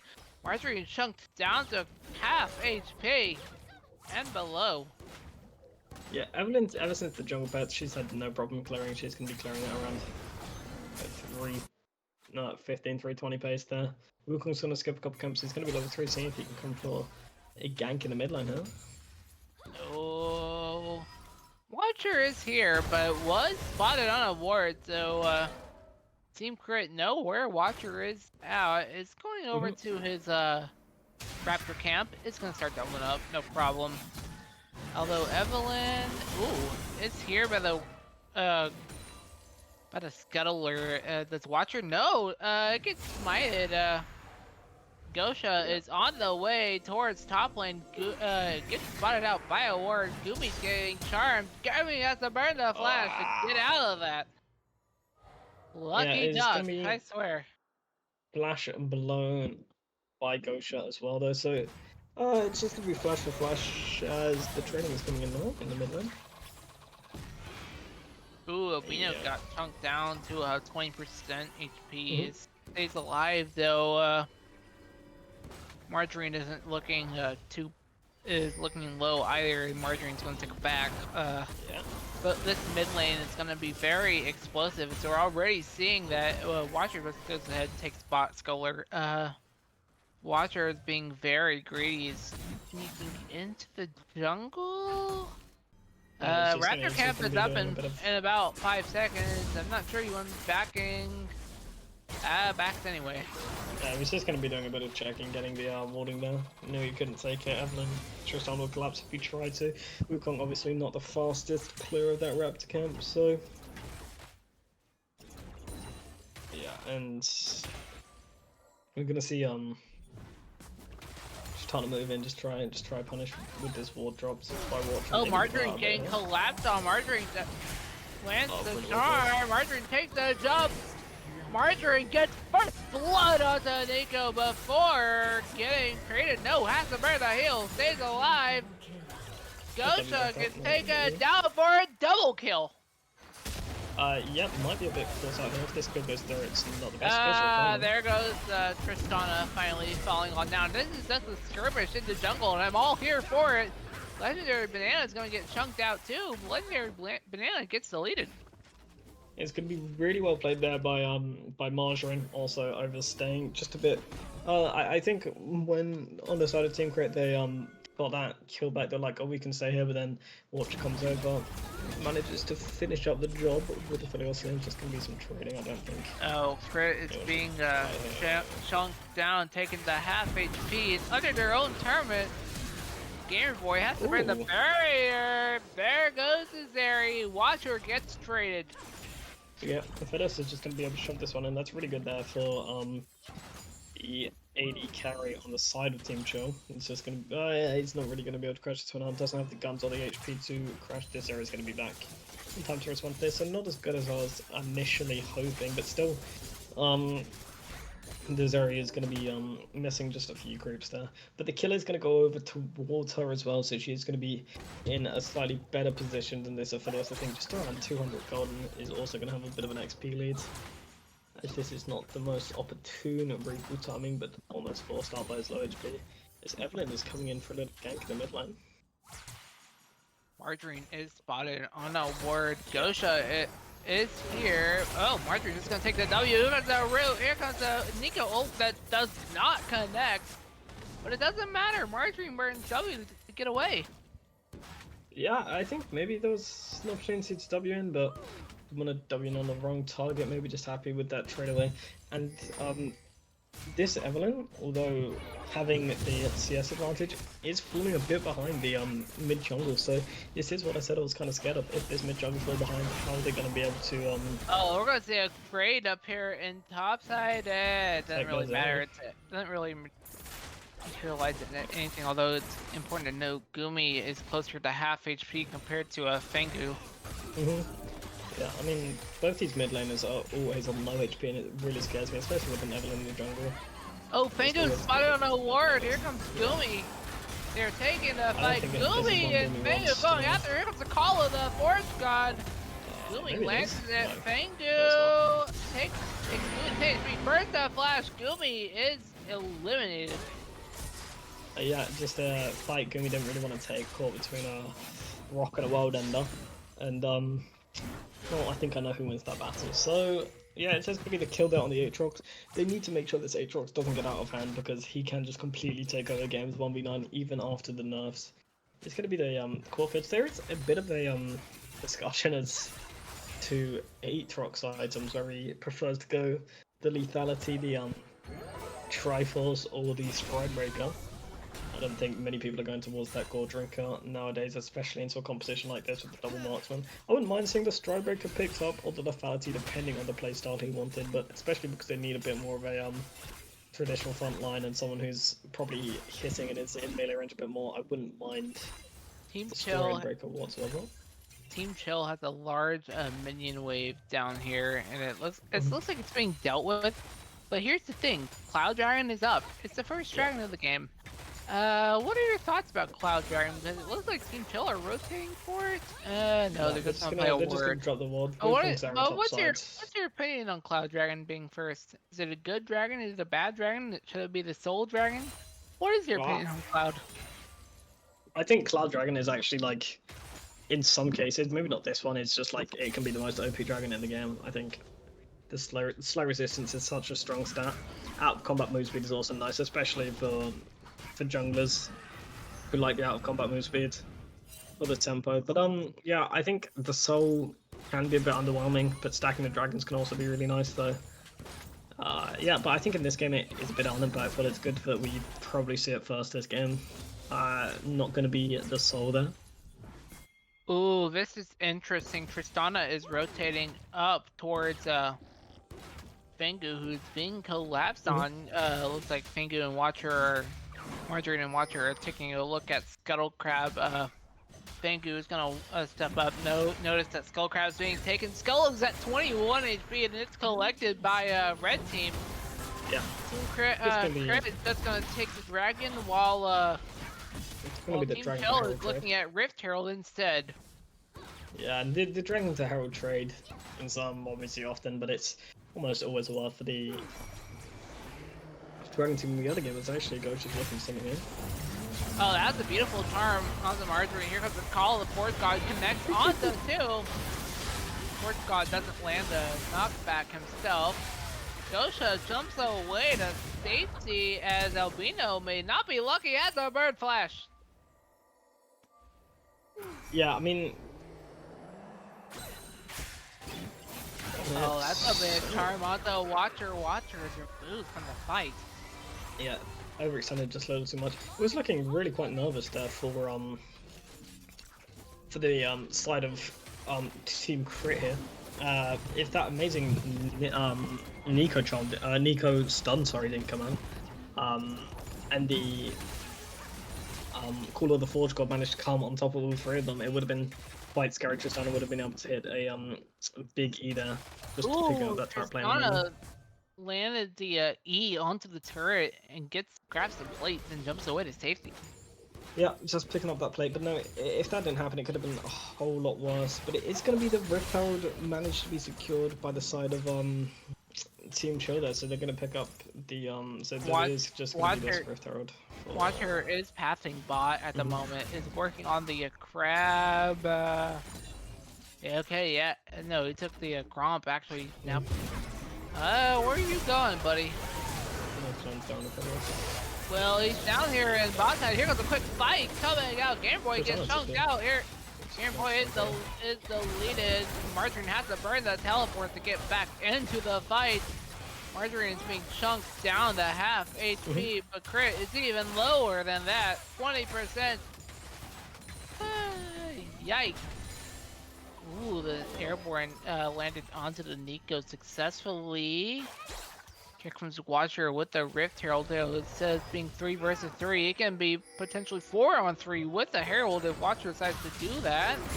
It's going to jump on forward. Here comes the Nico ult landing onto 4 successfully. Charm and Margarine gets removed. Watcher here is isolated. That's going to be a quick double kill for Gosha. Yeah, double kill onto Gosha here, onto this Evelyn, and now that plan is all starting to come into action, right? This Evelyn is on 6 Dark Steel stacks, 2-1-3, up camps, up tempo, up XP, all going the way of them. And so if they don't find a way to shut down this Evelyn, and they don't build that Hex Drink as Willie was talking about earlier in the game, she will be able to run Rampage here. This Zeri also has a lead here, about 500 gold with that Cold being completed now. And with the Killen XP, the Killen CS lead, sorry, she's gonna have the ability once she picks up this ODR to shred through some of that front line. So yeah, they really try. If this Evelyn keeps going in the fashion, they don't find a way to shut it down. She's gonna really have that ability to one-shot these marksmen. So they need to find a way to shut it down quickly. As just a side note, that Prestige Aatrox skin is so nice. It's beautiful. A lot of these skins are beautiful as Zeri is and Rakan are getting caught into a 2-on-1. Here comes the knockup from the Rakan. Zeri's just gonna be able to knockup. Zeri is gonna dash away to safety at the Bird Flash. No. Yeah, that's unfortunate. Yeah, Rakan gonna get the kill onto Rakan. Both bot laners are down, but there's no turret plate. As Shelly is gonna get stumped up in bot lane. There's no turret plates though, so Shelly's just gonna be lane pressure as that turret in bot tier 1 will fall. Yeah, I'd expect this to be the bot tier 2 falling as well. There's no one to really respond. Evelyn's in the top side, trying to pick Shelly up scraps that she can. Shelly is on the move. It's 3-on-1 against Shelly in bot lane. Shelly will charge. Shelly takes the turret to half. Shelly will fall. Aphelios didn't have the guns to push that wave in quick enough, so Nico's here were able to... Here comes Margarine moving up quickly onto the mid tier 2. Only chunked it out for a small amount of damage, not a whole lot. Yep, and it's gonna be yeah, but this Evelyn is still like getting about 30 CS later. Oh, that's gonna be the ult coming out onto Margarine. Margarine's being chased onto their own turret.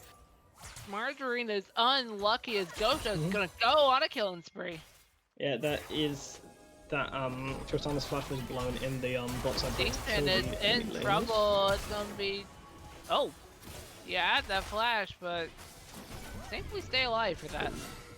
But you may not be so lucky next time. Meanwhile, we got a quick fight of topside trading abilities.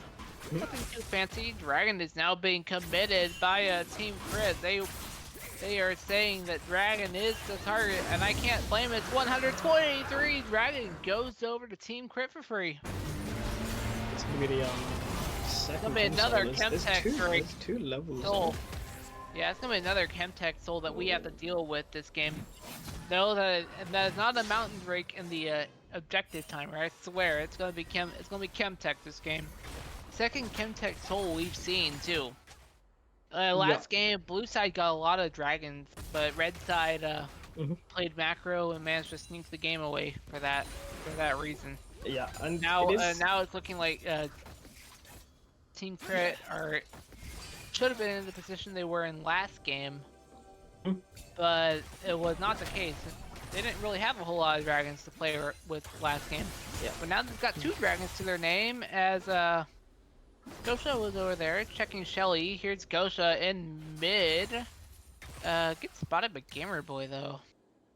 Yeah, they managed to use their Evelyn lead and their bot side pressure to pick up this dragon. It's an on the way ping from Gosha going topside. Gets spotted on a ward. Actually, it's gonna be a flank onto this Ornn, maybe? No! Gosha doesn't know where the Ornn went. As meantime, we see 3 players grouping up around the Shelly. Yeah, they are gonna be... or around Shirley in this case. Whatever you call the ritual these days. So we're gonna see a quick fight as Marjorie takes out the Rakan. Gosha is now in trouble. Ooh, Ornn's gun did not connect onto anything there. Shelly is now getting back up. Yeah, they're gonna go. Shelly's now at 3,500. 2,900. Yeah, if you're Team Crit, I don't know where you can test this. Richard's going over for Team Chill. Yep, Rift Turret are going to be picked up there from Team Chill. It's going to be the second Rift Turret of the game, and they used their first one quite effectively to crack open that bot turret. And that is going to allow them to get towards these dragons more efficiently. So I'm just going to hit away, pick up his Aegis there. But yeah. Oh, is everyone found something? Oh, that's gonna be a charm landing onto his Stingpen. Oh, does not connect at all. Legendary burns the W, is in trouble, has to burn the E to safety too, so. Yeah, Evelyn not finding what she wants in the mid lane, but still is going to be garnering this big lead. She's going to have a needlessly large rod there. I'd assume that's going towards the Shadow Flame. Would be quite interesting to see her pick up the Rabdons, but I don't think that's going to be what we see in that second item, yeah. But as we said, on these AP threats on the side of Team Crit, they are managing to get their leads. They're picking up these items, which it wasn't looking like they were going to in the early game. They've been using this lead around the map, this early game pressure that Nico has especially. This Evelyn, when she gets onto her 2-item spikes, this Aphelios Tristana really needs to be scared. So they're playing their game plan well. And it's going to be Merc down to Tristana, as we can see, to try combat a little bit of this, but I think we need to see a little more MR picked up if they want to truly counter this. I think this Tristana would still have to be scared of this Evelyn later into the game, even with those Merc picked up. Facing with 1,000 gold there, so if she's going to pick up an alternator at base. Oh no, she's going to pick up a second longsword with featured, a second rod with featured markets, but it's going to be that Rabadon's has that slight buff to 45% AP. So yeah, it's going to be a Baron. No. It's going to be a Baron coming up in 15 seconds too. Both teams are actively grouping up around it, but Dragon not until 50 seconds from now. So yeah, it is. They're going to be. Having a look, they're just going to be placing some of this vision. Both these 80 carries are going to want to try shoving these waves, see who, if anybody has to recall first, who can get the pressure. It looks like Zeri's going to get the pressure, going to move towards this bot river. They're going to be able to place this vision around. The Aphelios has to kill the rest of this wave though. It's important to note that Tristana is alone pushing top lane, and if you're not careful, Tristana can push down the turret. We see a quick team fight. Shelly is going to be dropped in mid as top tier 1 goes over, as I'm talking about. But Shelly?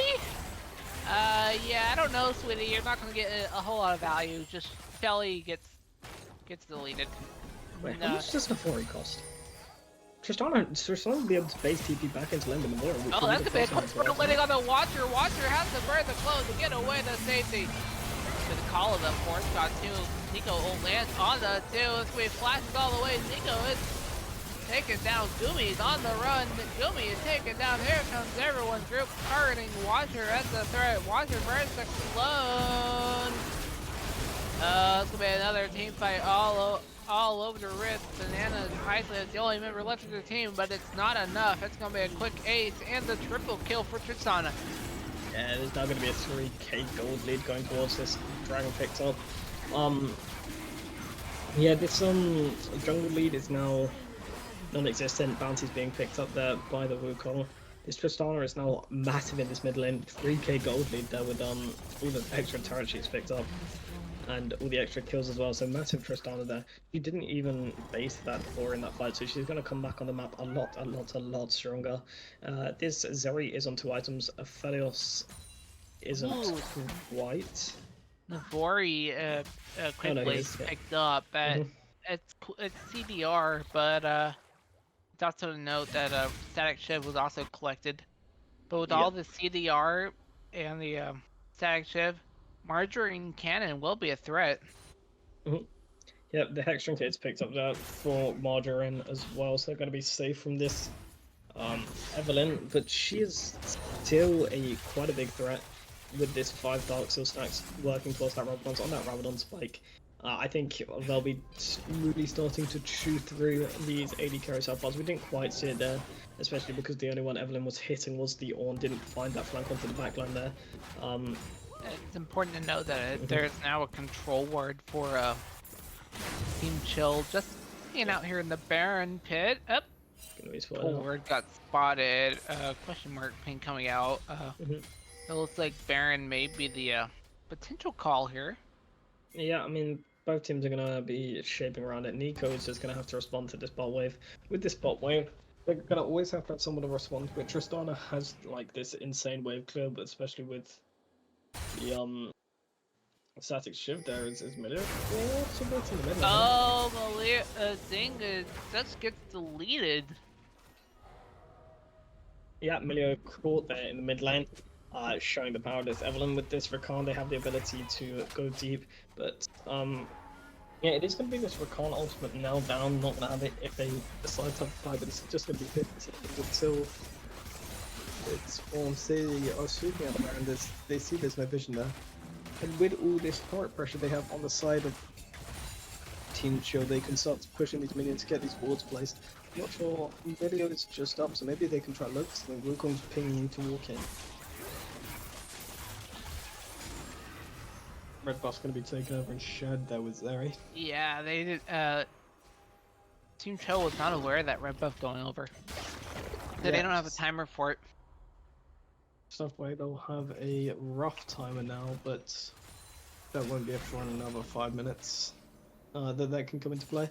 And yeah, it's just both teams are somewhat neglecting this mid lane. I think Aatrox is seeing if he can push towards the turret, or will move up to respond as well. Now you really have to look how you respond in these team fights. This is the Rabadon's picked up by Evelyn here, but the problem is this Evelyn is big. If it killed Aphelios, and Aphelios was the only true carry, but with Tristana being head, she will do quite these team fights with this Symbolic Blades picked up now, so they do have a real true 2-threat comp, and Evelyn doesn't really have the capability to kill both of them, and this Nico has fallen behind. So although they'll have the ability to gun this area, Tristana also has the ability to kill that background and kill that Aatrox, as we might see. Margarine is in trouble, has to deal with the wave to get away to safety. No 20-minute Baron shenanigans have happened. We're in 25th minute now as Albino is getting chased down. Yeah. Both Albino and Watcher had to burn the clones to get away. We're watching just testing just quite how strong he is. There's Oh, that's gonna be jungle. Legendary banana. Oh, that's gonna heal and a flash. Here's legendary banana. Incoming teleport from Albino and dang, everyone is here. 2-man knockup coming out. No, just Watcher gets knocked up. And Watcher gets shut down the stage. Here comes Call of the Forge God. Call of the Forge God lands on the 2, but Nico will land on the 2 as well. So he's gonna go on down for a double kill. It's gonna be a quick triple kill onto right towards that Baron. Mengu, and now it's gonna be Team Crit steamrolling towards Nash. And now they're all grouping up towards Nash. Here we go, Baron Nashor is on the move. 800 and counting, 6,500, 500, 4,500. It looks like Team Killer just showing up. They are going to now see the Baron. Gumi, oh, no luck. That's gonna be Baron going over for Team Crit there. Yeah, Gumi not going to be able to stick with the pillar there. That would have been quite intense. And then that's a lot more gold off to the Aatrox now to build towards what is going to be an item which I can't quite think of. No, Death Dance. It's going to be Death Dance. Oh my god. What happens at 3 AM? I guess. Ooh, yeah, Watcher and Gumi are here. Dragon is going to get aggroed here. Albino is alone though. I mean, Goja is here, but on the wrong side of the rift. Blastcone is up. Blastcone gets engaged. It looks like both teams are grouping up towards this dragon. It looked like Zingpin was a threat. Backed away. Gamer Boy is Fangu's gonna 2 make it 3 on 1. No, you're not gonna get out of that one. But Goja gets the trade. Zeri gets a kill onto the Wukong here. It's Gumi is just a tanky beast. Call him a Force God, call him whatever you want. Albino is not as lucky though. Ornn gets traded. No, it's gonna be the Rakan down too. Yeah, that's gonna be the jungle fights or something else. Zingpin is now on the run. Makes it over to their own blue as the Charm does connect onto Zingpin, but Zingpin disengages. It's gonna be Dragon going over too. Some really low blinking health bars there, but it's eventually the Zeri managed to outplay Gumi, overextended just that bit too much. Got burst by the Zeri Emblem there, and yeah, it was just really well played. Nico did find a big ultimate in the middle there, but Aatrox did get caught a bit alone. He thought he found the angle onto Aphelios. I thought he found the angle onto Aphelios, but not quite. And now that's going to be 2-1 team fights on the side of Team Crit, who were seeming a bit behind in this game, but now with the 2-1 fights, the 2 objectives as well, they're going to be that soul point, and they're going to have the gold lead as well. Yeah, they're behind in turrets though, so if you're Team Crit, you have to be pushing all your leads. Yep, I mean, with this Baron, they should. I feel like they should be going into like a more of a 1-3-1 or a 1-4 to try and crack down this mid turret here. But this Aphelios is just gonna clear this ways back. Baron has running out soon, I believe. Yeah, it's got about 10 seconds on Baron. Yeah, 10 seconds. It's not gonna lead into a whole lot though. Watcher finds a word, gets rid of it. You know, yeah, they didn't really manage to do a whole lot with this Baron. There's still gonna be 2 standing tier 1s. Oh, this is gonna be the Ornn upgrades coming out. Here comes the call of the Force God. Oh, Crit is the flash. It's not connect. Here comes W. Another jungle fight. Watcher charges in. It's a 3-on-1. Leo falls off camera. Watcher gets taken out too. These Ornn items are doing nothing. Yeah, Marjorie is stuck. Has to burn the W to get to safety. Zeri doesn't quite have that yet to try and dive onto them. Would have been dangerous, especially with the start up as well. Yeah, Ghost Shot just playing it just on the limit. Oh, that's gonna be 2-man knockup onto Gumi, but Gumi gets deleted. Marjorie gets smited. Has to spell shield to stay alive. Oh, that's gonna be a quick chase. Gamer Boy is the threat. Marjorie is the threat too. Goes down. That's gonna be the ace for Team Crit. Yeah, and there's going to be a 10-second death timer on the It's gonna be a roof tier. in the It's middle gonna be of a tier 2 going down and mid. And you're also gonna see a level 3 and maybe this inhibitor Yeah. going down. If the two marksmen are That's still gonna be the down. that's There's gonna- yeah, not that's- really any way, but they're yeah, going that's to gonna try be and look the- for this, I think. yeah, it's gonna be inhibitor confirmed. But now Team no. Crit realizes they've were committed to the fight a little bit. They're gonna back away.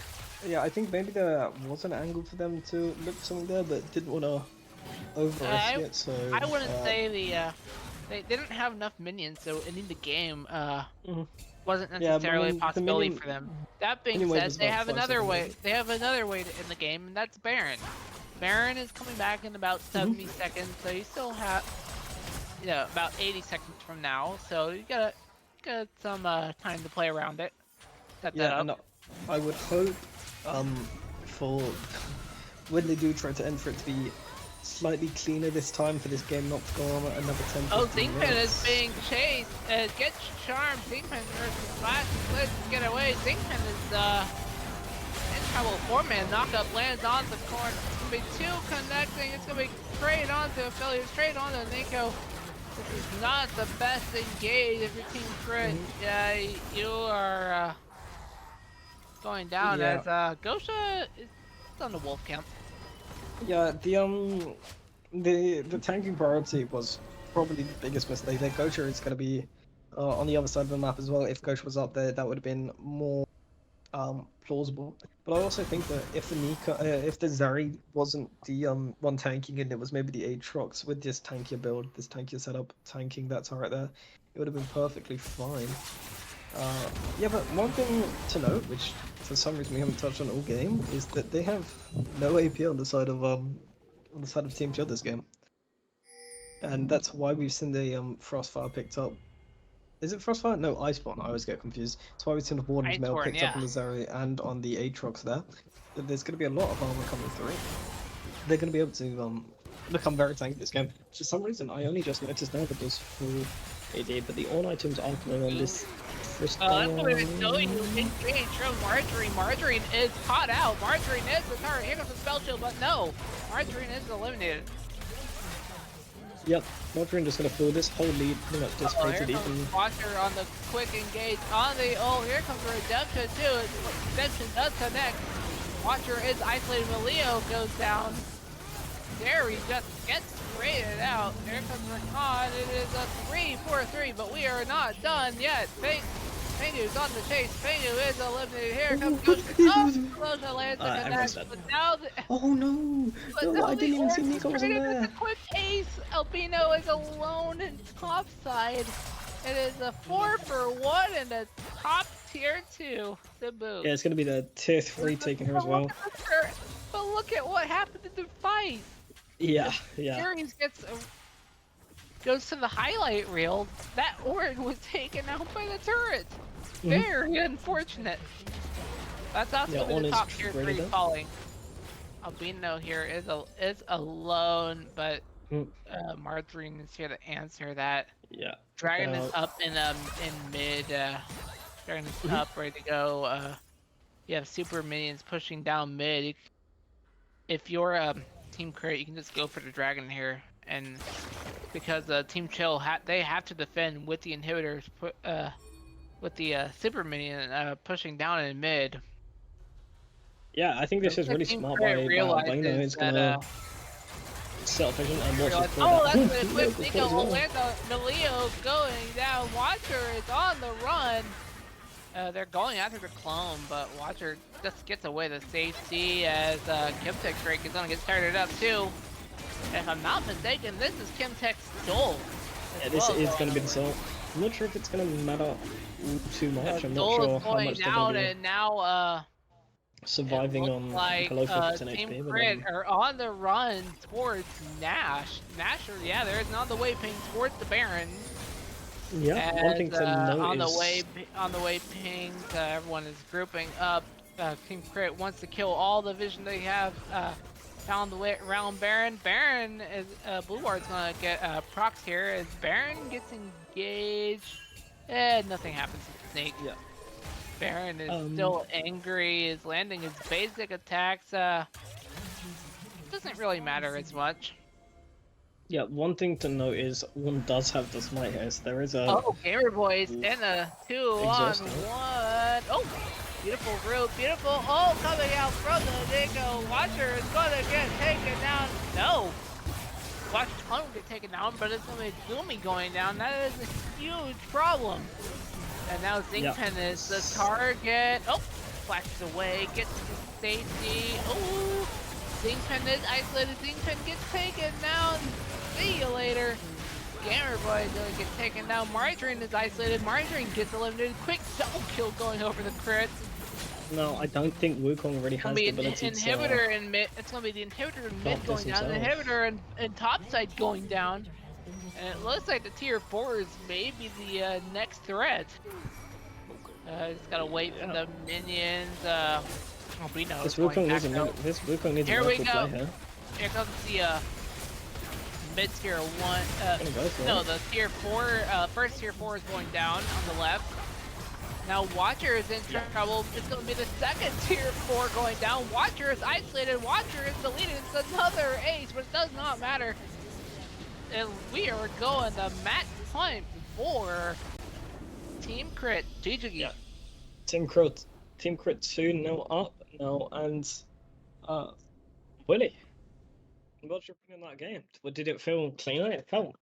It was slightly shorter, but I feel like they played better on their leads on the side of Team Crit, but there was still throws happening. It still wasn't as clean as that I would have liked to see, but yeah. Part of that is like I said this maybe a little bit.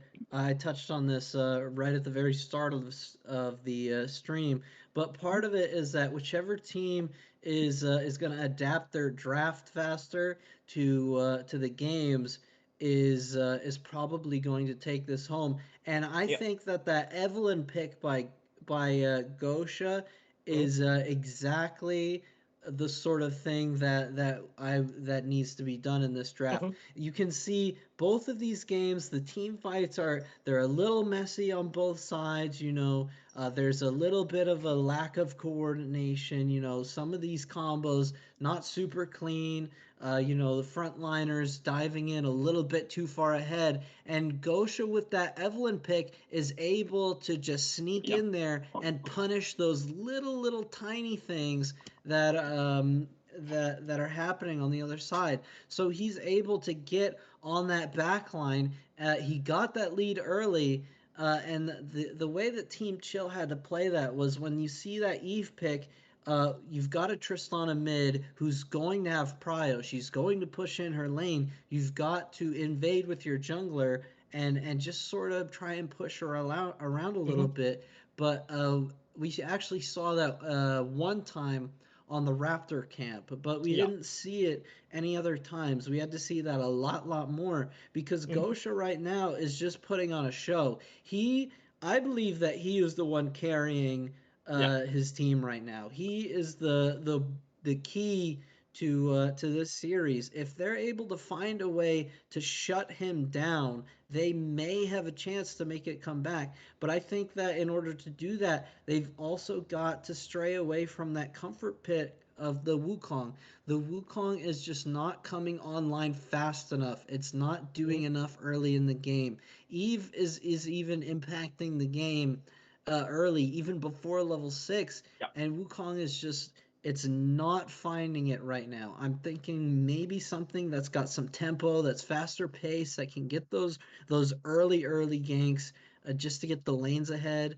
Maybe something like a Jarvan. He's got a sort of a similar role in team fights. He's got you want to know what? There's another champion I'm thinking of that could be very beneficial for the fights, and that's Nocturne, right? Nocturne has a very quick jungle clear, maybe the fastest clear in the game. Who knows? I see. I see what you're going But for here. Nocturne is very efficient in jungle. You can full clear and then be at the crab right at the 330 mark. Yeah, and he can get that level 6 a little bit quicker than Wukong too. His ults aren't gonna be as good in those coordinated team fights. But as we've seen in this series, those coordinated team fights, they're sort of not going too well either side now. Mhm. Something like a Nocturne that can ult, no one can see very far. It can just bring that little element of chaos into the game. So I kind of see what you're going for. That pick does sound like it could work out here. Um, but right now, it's do or die. It's a 2-0 right now. While the first game was back and forth, this Mhm. one was a lot more dominant. It Yeah. really seemed like they got a lead and didn't let go this time. So Mhm. they've got to switch something up, right? You've got to either get your laners ahead really quickly early and build off a lead, or you've got to figure out that coordinated team fight. Because again, Gosha right now, he's making some smart plays. He's making some of these smart decisions in the fights that during these sort of split up moments. And the Tristana, while she can ult the Nico away, it's a good counter for that. She can't ult away everyone, right? So Yeah. she was another damage dealer for Mhm. her team, but she was also another easy target. So we're gonna have to see Yep. what these two teams switch it up as we are getting into the game 3 draft now. Yeah, it's going to be Team Crypt back on that blue side. Well, I say back on, it's the Team Crypt on blue side last game. Timo Hopper bans here from Team Chill, but it is going to be the Yeah, Jinx, by the way. I doubt that. Yeah, and There's it's a going to Seraph be. though. The range on the ultimate has can Mhm. steal Dragon, it can steal Baron, Yeah. and if you're not playing carefully, you can get eliminated by that too. I respect why that's gone. Graves, Mhm. that's that's a faster clear, not the one I initially came up with earlier on the analyst Yeah. segment, but Yeah, that's bans are going to be the still exact bad. same here. So what do you pick for B1 if Gosha wants to Rakan, and then they're going to oh pick Wukong Rakan? Aphelios, and then they're going to pick. I don't know. Wukong. No, it's going to be Azir. They're going to say this Azir has been banned away in the second phase by Team Crit this whole time, so I'm not surprised it's going to be picked up, and it's going to be the Kaiser. They're going to say, this Aphelios hasn't really been working out. It's had a few moments in the team fights. It's not really been performing the way we wanted to, so we're going to switch out for the Kaiser, which is the more meta AD carry, more and although it doesn't have the same hyper carrying, hyper fighting as Aphelios does, it's still up there. She can team fight. She has a bit of a better lane as well, and she can push her advantages a bit better than Aphelios can in this current meta. So I don't mind the Kaiser change up, and it's going to be the Nico in response to it. I've always thought in the limited time in this last 4 months that Nico has quite a good time in this matchup. I thought, but they did ban She the has Azir away. Lingo has accelerated. I mean, she was always a strong pick. Don't get me wrong on that, but even then, Nico has been very powerful in the Mhm. team fights lately, especially with that ult as. Oh, I called it. Nocturne is locked in. Yeah, Nocturne picked up there for the side of Team Crit. You were calling that on the analyst, on the analyst segment with Willie there. Good prediction there. We always love a prediction. Is fast clearing and also the kind of um counters a lot of what Team Chill are trying to do with that Spelgian with the ability to it's just clear access onto the backline, right? And in both games, it was the one true hypercarry for Team Chill, and Nocturne has clear access onto that backline there, and it's going to be Milio picked up in response. What we expected, they played Milio all 3 games now. Yeah, picked up in this B3 position, but it is now. That would be R3 and but Nocturne was the B3 Oh, yeah, pick. yeah. My apologies there. It is going to be Very in the RB4. Graves thinks. What do Graves, Kindred, Jinx, and Zeri all have in common? Their positions? No. Well, not necessarily, although Graves can flex to ADC, and I have seen a Kindred ADC before, so, there goes yeah. Jax. But no, these are all Mhm. marksman champs. And they are Yeah. very, you can put these in the ADC no matter what position, although Kindred, I don't know if that's could be an ADC pick or not. It's more towards jungle, suited for jungle, but Graves, if you know what you're doing with the reloads, in your talent choices, that can easily be a possibility. It's commit another Zaya ban, so Team Chiller love all banning these marksman champs.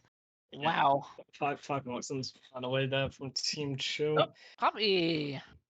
And Were you expecting this, Poppy? yeah, I mean, I think Poppy is, I mean, she's solid top hand jungle right now.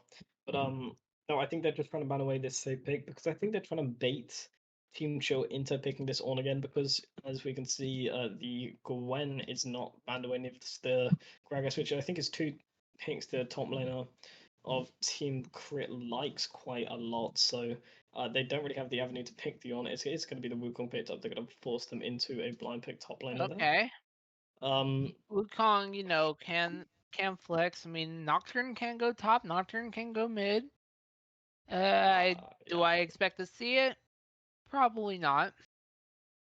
But the flex is still there, Can technically move into those positions. Not often the greatest. I think both Nocturne top and Wukong top are both quite incredibly weak, and it is going to be the Jace picks up. More like the NA Jace, am I right? Yeah. What's EU West and Korean Jace like? Have you seen those new picks? I mean, clearly Yeah. I've seen NA Jace, and well, it's NA I mean, Jace. What can I say? I mean, if you're talking about EU Pro, like we historically don't have the best top laners. We have a couple good mid lane Jaces. We have Humanoid there.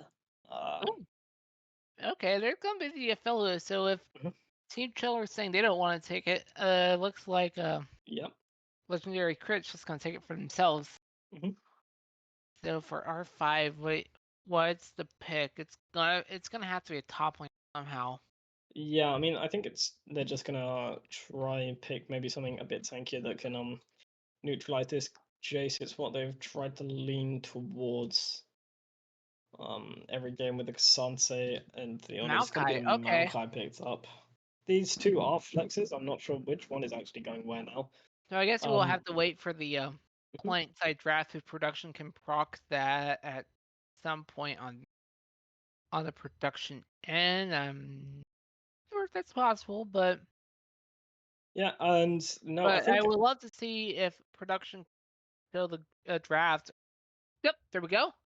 So maybe we get an idea where everything is being flexed. we'll see I some would of like to these. bring Wiley back into this conversation. Maybe we do have some flex picks on our hands. What's your opinion on that? So I don't think it's gonna be any flexing around. I think probably it's gonna be a pretty normal thing. Team Crit with having the Nocturne in the jungle and the Jace top. Team Chill, it's gonna most likely be that Wukong in the jungle again, and that Maokai top. We have seen that their top laner prefers those team fighting sort of tanks, those beefy tanky picks. Yeah, that's But gonna be the Maokai top. honestly, Oh, there's gonna be the Maokai top. Okay. yeah. So this is not the flex pick we were thinking of. Now that being said, Maokai Jungle has become a thing lately in Summer Split in the LCS, as from what I've noticed. I think But Maokai Jungle's been even strong the past year. it could have been. I doubt Riot is gonna nerf that pick anytime soon, but you never know. Yeah. I think Team Crit, Team Chill, both teams, the bot lane meta is pretty stable. There's just a few good picks on either side, and we've sort of seen that throughout the series. These same similar picks, the Rakan and Emilio.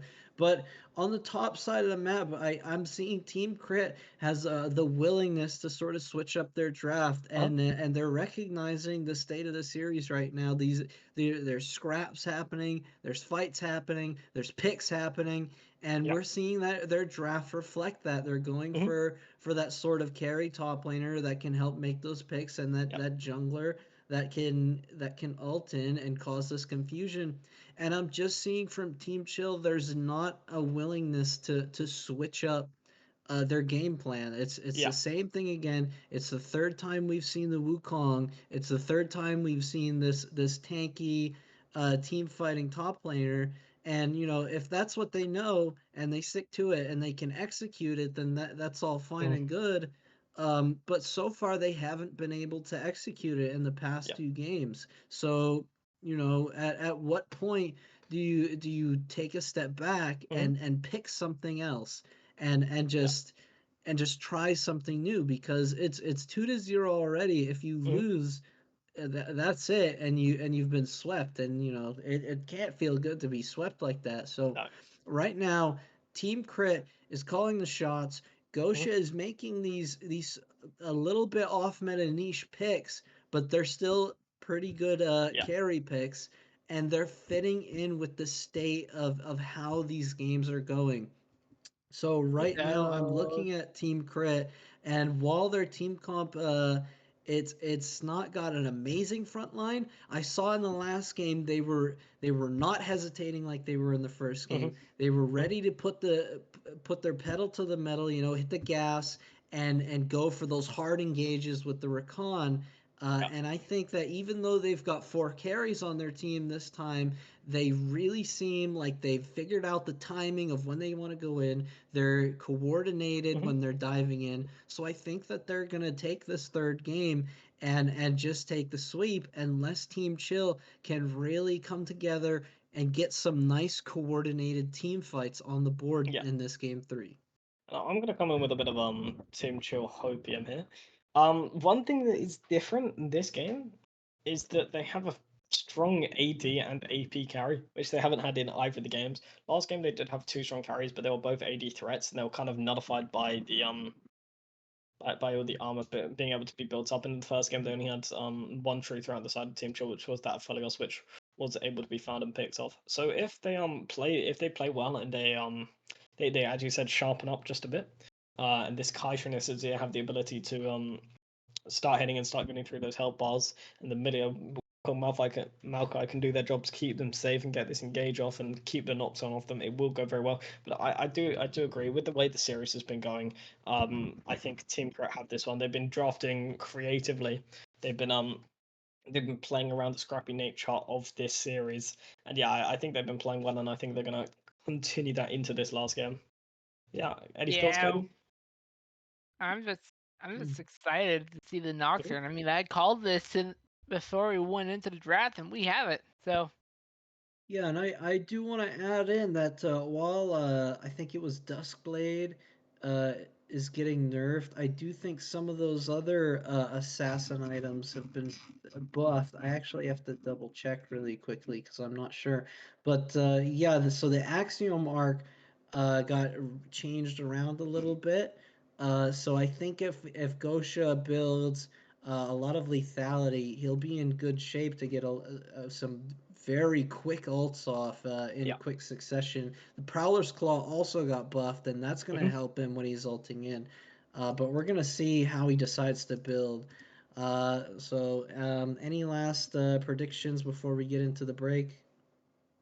I don't think anything. Just excited to see. yeah, we'll have to wait and see what happens. All right, let's swing it to a quick break, and we'll be right back.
Welcome everybody to Summoner's Rift for what could be the last game of the semi-finals. It's Team Crit on the blue side yet again, 2-0 up in the series against Team Chill. As we saw this interesting Nocturne pick, which is some spice coming out again in the jungle. He's taken the red smite here.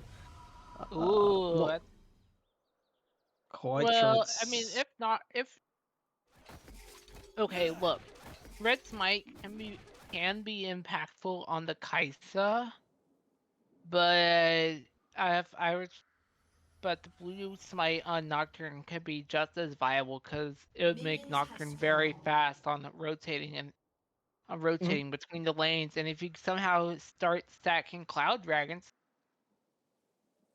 yep. you combine the blue smite with the Cloud soul spots and the out of combat move speed, and Nocturne is very fast and you can quickly gank your lane when you don't realize it. Yeah. I don't think red smite is normally what you want on some of these AD attacking junglers. That's normally what you're going for on these more AP poke heavy junglers, but we'll see how it works out. Not the most impactful thing, your smite choice really in this meta. But Anything will do. it's also important to note that both junglers are pathing towards the opposite sides of the rift, so you'll see both of them go after their Krug camp. Nothing too fancy. Then they're gonna move on to their Raptors and over to the Wolves, and who knows what they'll choose between Gromp and Blue before Crab comes up. But as Wukong is stuck on the Gromp, nope, it is moving, but Nocturne has the quicker rotate speed, so.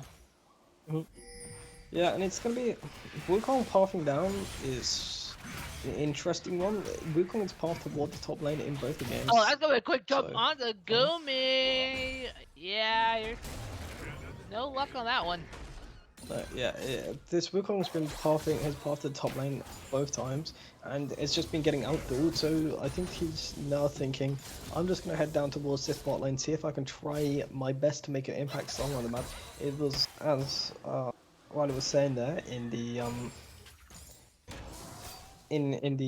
pre-game in the draft, if this Wukong can try and make an impact on the lane. There's a Trinket ward played by Team Chill in the bot lane Tribush. I'm not sure you're aware of it, but apparently Team Crit does not know that this Trinket ward exists over here. Yeah. Just gonna be able to get that boarded just to make sure they're safe. I'm pretty sure they know Nocturne's buffing up with the leash. I think they know they're probably pretty safe in the bot lane, but just that extra layer of security is always nice.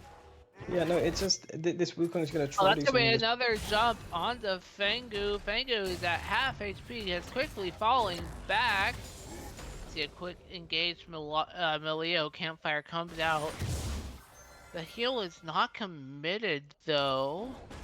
As you see an on the way ping going towards top. It looks like Gosha is thinking about ganking this Maokai. Although Fangu does have low HP, he's gonna jump onto Gumi.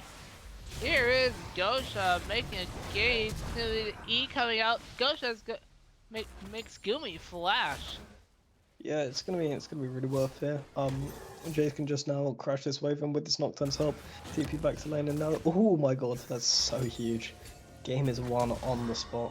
Just kidding, of course, but stopping this Maokai's base, getting this Jace a free recall is incredibly nice there as Wukong comes in. Oh, there's gonna be a gank coming out the mid. Nothing happens. But it's important to note that while Watcher is ganking mid, Gosha is coming in and stealing the Krug camp for free. Yep, 12 Krugs away. It's gonna just extend this lead a bit. There's a question mark pink towards Watcher. Oh, Watcher has to pink question mark. He didn't know where his camp is, so very unfortunate timing. That was just an engage. I'll talk about it afterwards.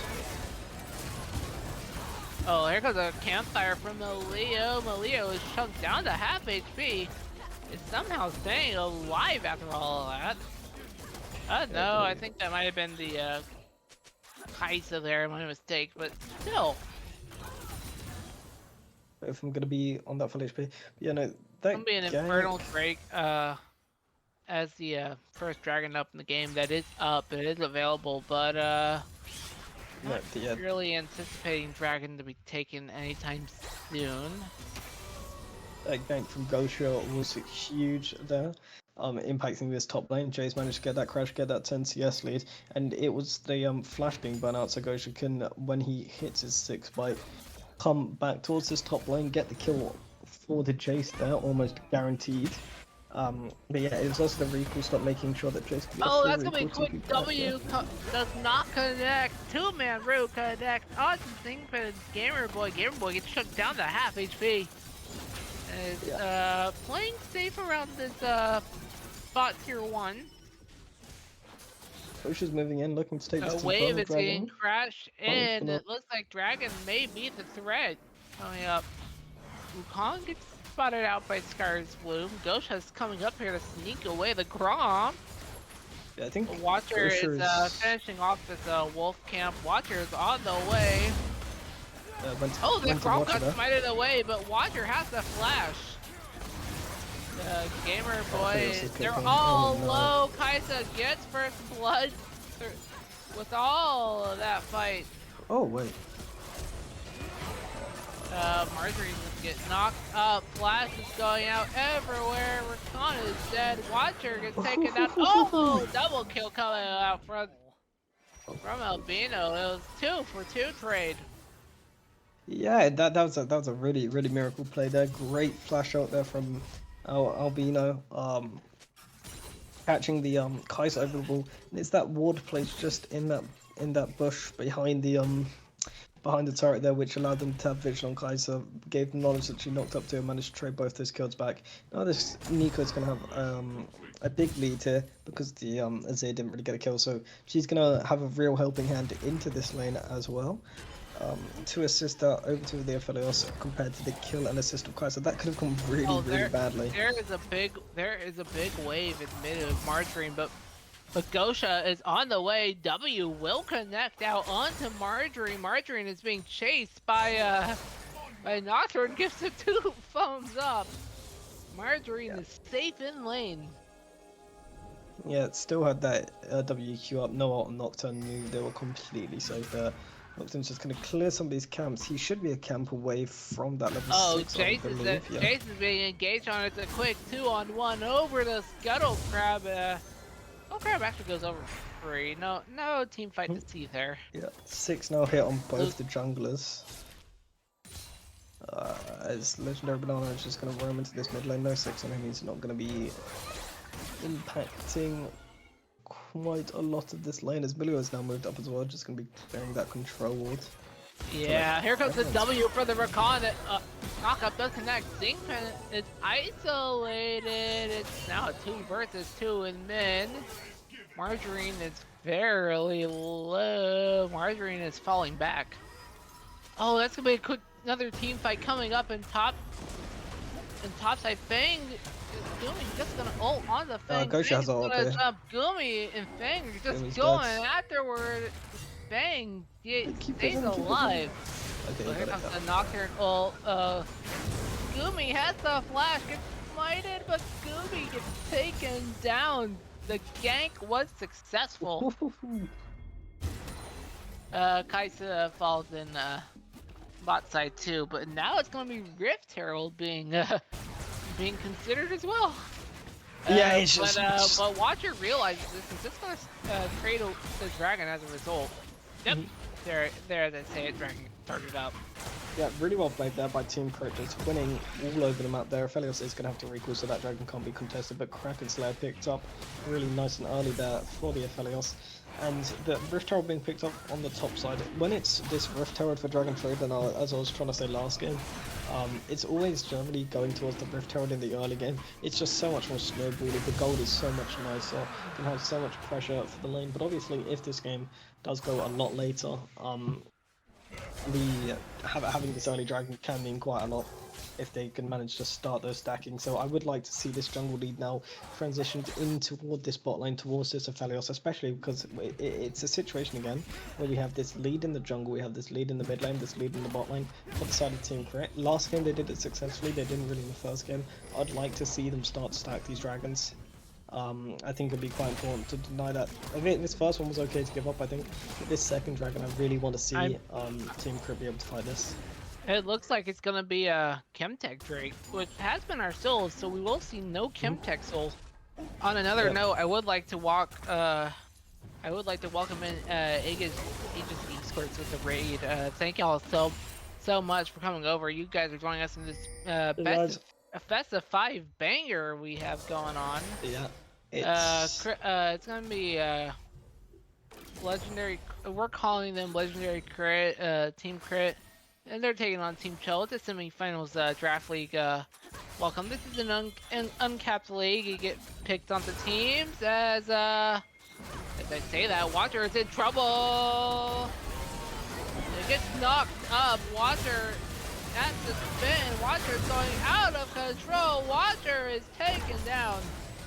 Oh, here comes the Maokai ult too. It connects onto one legendary. Has to jump away, but is unsuccessful. It is going to be the 1-for-1 kills traded by the AD carries. But one thing to note is that Kaiser is going to be able to come back in and crush this. Zinfan is going to get bursted down and stays alive. Yeah, as the Maokai director camera is just pinged up to this top lane. This Jace is getting 3 plates here for for deciding not to TP. It's gonna get extend its lead so much further. And just to have a look, it's a 1.5k gold lead in that top lane by 11 minutes. Looking. Oh, here comes the knocker ult. Jump into Nico ult does connect. Oof. Margarine gets away safely. Yeah, that's That's quite a lot burned. There's no ignite on Rakan. I don't know if he can kill him. As Rakan is here. Oh, Margarine? Yeah. You gotta be very. Yeah, you are lucky there, my friend. Yeah, and that's quite unfortunate there. With your first and second Nocturne ult, you really want to try to see some value out of it, and it is going to allow them to get the shove and get the play, but you really do want to see a kill being picked up, it being converted into some objectives. Incoming teleport from Margarine heading back into the lane for mid. Oh, the back got interrupted. That's huge. I'm not quite. I don't really quite understand the crown here on the Azir. I feel like it's just going to be able to be procced like this when leading up to the team fight, especially with Chaser, Felios, Nico, and Nocturne. I feel like they already have the ability to proc the Strad before the team fight. Maybe this is a tankier build of Azir that we're seeing. I'm quite surprised. I haven't seen this item in pro play, so this is my first time actually seeing that thing in play. So yeah, I mean, I do know some Azirs like to do it, but I feel often heavily criticized. But if it's what they're comfortable with, Gamerboy and Zenpit are being bullied under turret as Khan saves the crit twice. Crit took a chunk, not too fancy, but that ward though, that ward was not so lucky in that lane. No, ward's gonna be taken down there. Very unlucky. And that's been the knocker jump coming on out. Gamerboy and Zinpit are being bullied under the lane. But no, there's no follow-up from the Nocturnal. That is a mistake. Yeah, it's just gonna be Legendary Banana's being choked at half HP. You are lucky there, my friend, but maybe not. Here comes another team fight. Legendary Banana gets knocked up, gets eliminated. Gosha is in the team fight too. Gosha is gone. Margarine gets traded. Yeah, it's gonna be a big scoop there. As you said, it was Nocturne didn't really have the ability to stick on them too much with all the healing, shielding, and move speed and fencing that video provides. Oh no! But it's gonna step up a bit too far. Will be missed. See you later. Yeah, and I think in these bot side fights especially, it feels like Team Crit are. They're not getting exactly what they want, but it feels like they're still training just perfectly evenly, and they're just keeping this gold lead up that they've got through just laning. So Dragon is being attempted here. for the side of Team Pill. They're just stacking this as here's Albino wanting to fight. Watcher gets knocked up. Clone has the flash. Yeah, and this is going to be them. Dragon is still aggro though. Can Watcher get back into the fight? No, he can't. Dragon goes over, but Margarine is being chased, and as you mentioned, last game I was ranting that Cloud Soul is probably not the best he wanted its first drag, but now look what it is. It's the Soul Dragon. So hey. Oh yeah, but Cloud Soul is just so good here for this Top side of tier 1. As Zinkman has the burn flash. Get away. Lucky you. But Fangu off camera deciding to extend the lead a little more. Took down the top tier 1. So for first turret blood of the game. Yeah. Yeah, as I was saying, Cloud Soul is really good here for the side of team. What are they? Team Crit. They draw to the composition where the Oh, Gamer Boy dodged the Recon W. Gumi is now being chased back behind their own creep wave. Oh, here comes the Nocturne ult. Oh my god, what a W. Azir is just being deleted. See you later as mid-tier 1 falls. What a spell shield there from Nocturne. Didn't even see it, that's when you know it's the best. And now they're just going to convert the mid-kill on Margarine into the Rift Herald, so you gotta feel good if you're Team Crit there. Yeah, that meanwhile, we have little Gamer Boy and Zinkman being bullied. Zinkman is taking half HP. Zinkman is just deleted. Incoming teleport by Gumi. This is now a 2 versus 2. A special take. Oh, that is a flash. Maokai ult connects. Charm connects on the Gamer Boy. Gamer Boy is taken down. Gumi is in trouble, taking the half HP. Gumi is running for their lives. Shelly gets summoned in topside. Rakan gets traded. Okay. Yeah, but now you're gonna see the mid-tier tier 1 and the top tier 2 falling. Aphelios going down. We're seeing trades all over the Rift. Shelly is charging up as top tier 3 is actually going to go down. Shelly charges, gets half HP on the inhibitor. Shelly falls as bot tier 1 also falls. Lots of trades all over the Rift. Tier 2 is going to go down as well. So yeah, I think that's obviously still, although another turret kill from the Nico, for goodness sakes. These laners are all on fire for Team Crit. Yeah, although the Aphelios spell gave over that bounty, that's going to be like the whole top side of the map completely opened up now. Just one more tier 3 standing for those inhibitors on that top side of the map. And although the turrets aren't sitting there in the bot side, that just feels like standing gold at this point for that Aphelios to claim whenever he so chooses. This all the leads on the laners are on the top lane and AD carry role, of Team Crit are very big, but with that bounty picked up on the Azir and with how he's been CSing and the turret being taken in the mid lane as well, he is going to be just slightly ahead of that Nico. It's not going to matter all too much in the grand scheme of things. She's just used for her ult. Now, as I was saying, they have drafted a really good composition for Cloud Dragon. This Nocturne loves Cloud Dragon, Nico loves Cloud Dragon, Rakan loves Cloud Dragon, Jace also really quite enjoys it. They have a few slows. They have like the Maokai sapling as well. That's bot tier 1 is gonna fall on down.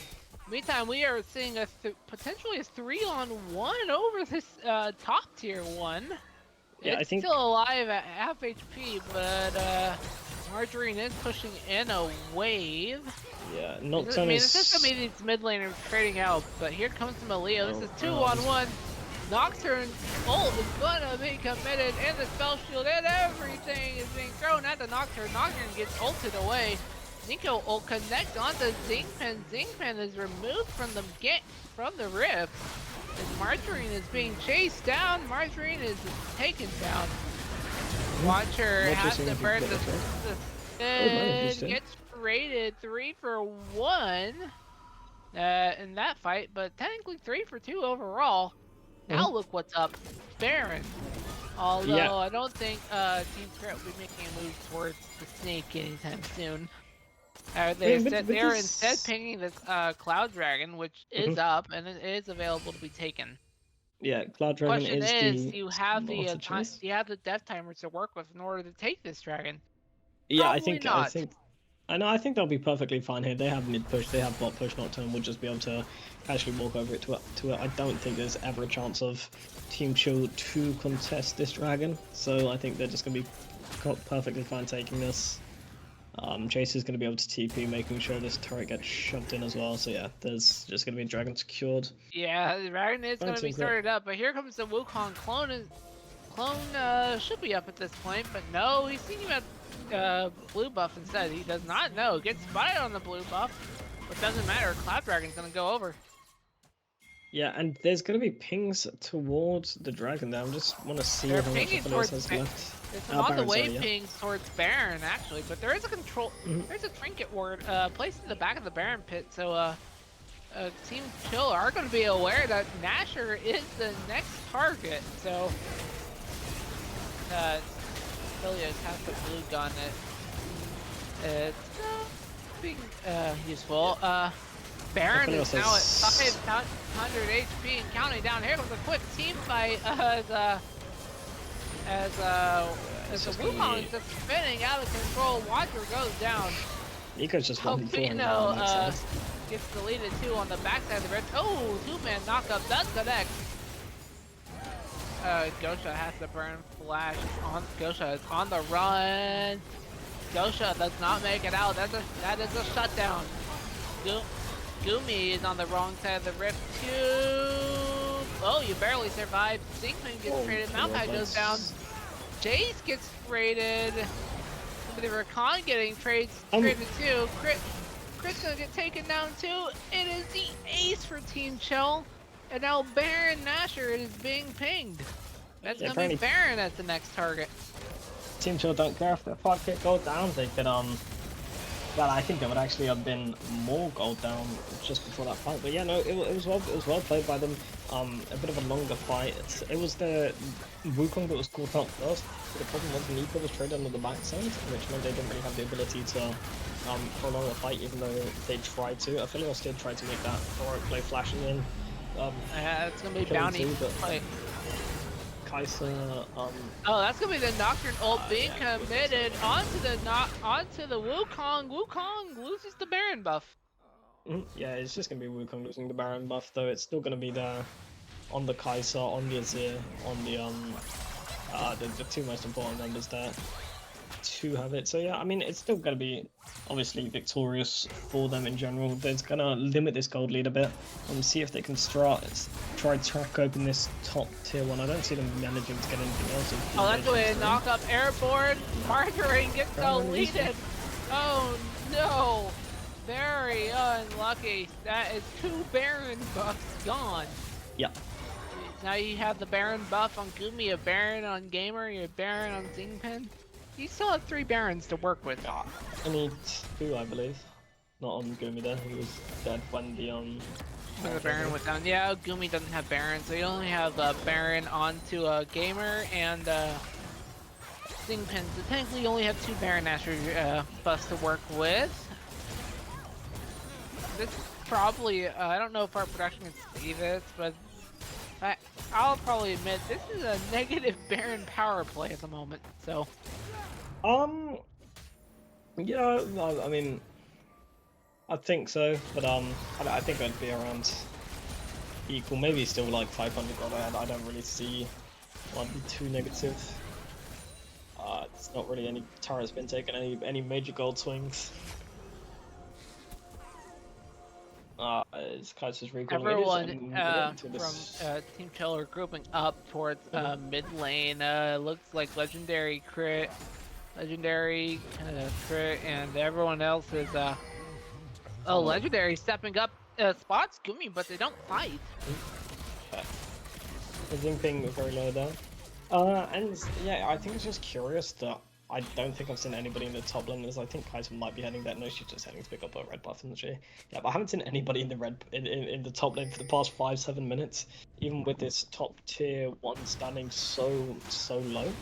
I think I would have liked to see somebody with that Baron buff move up there, probably the Azir to try collect that.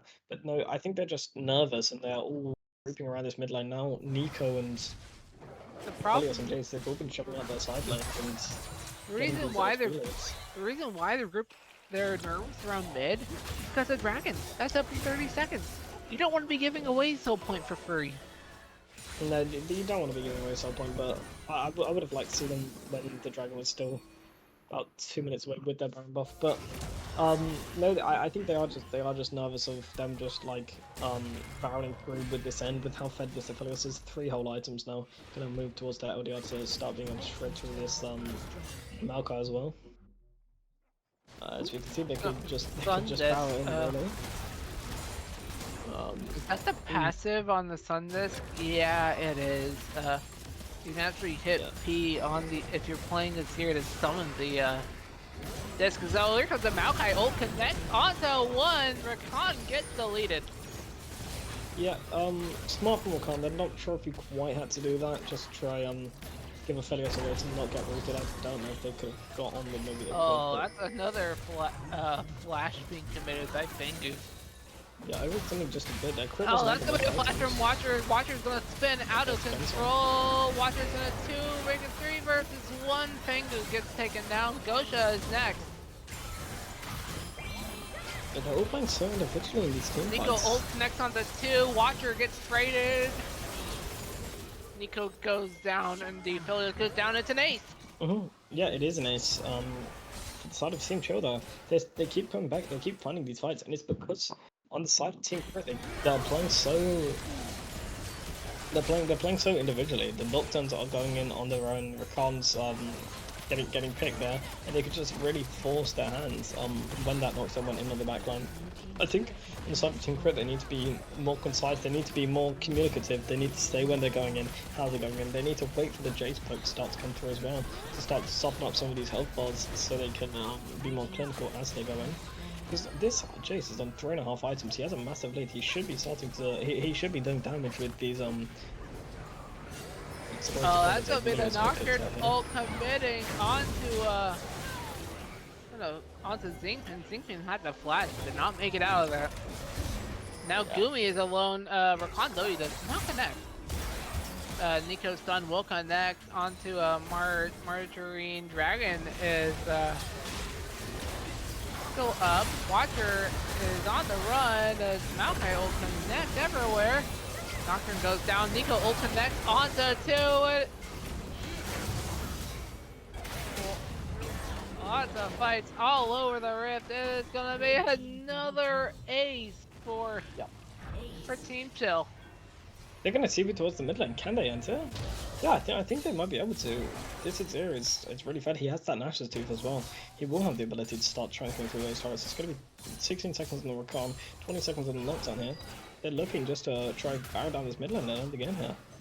Yeah, it's very well likely. You already have. They're gonna back out. They're gonna. Well, you still have the tier 4s up, so. Yeah, Millier's gonna be there catching that top wave by himself. No, I mean I think maybe they could have shot it through, but both teams are evidently scared of just trying to barrel down. I know it's but they do need to be pretty scared. The gold is now quite equal. This one is like fully fed here. Well, I think Kaiser is actually a bit ahead now. Yeah, about 1,000 gold ahead actually. The lead is changing over now.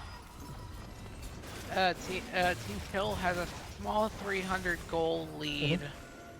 Make it 200 now as there is a control ward in Baron. Yeah. Is that being cleared out? No.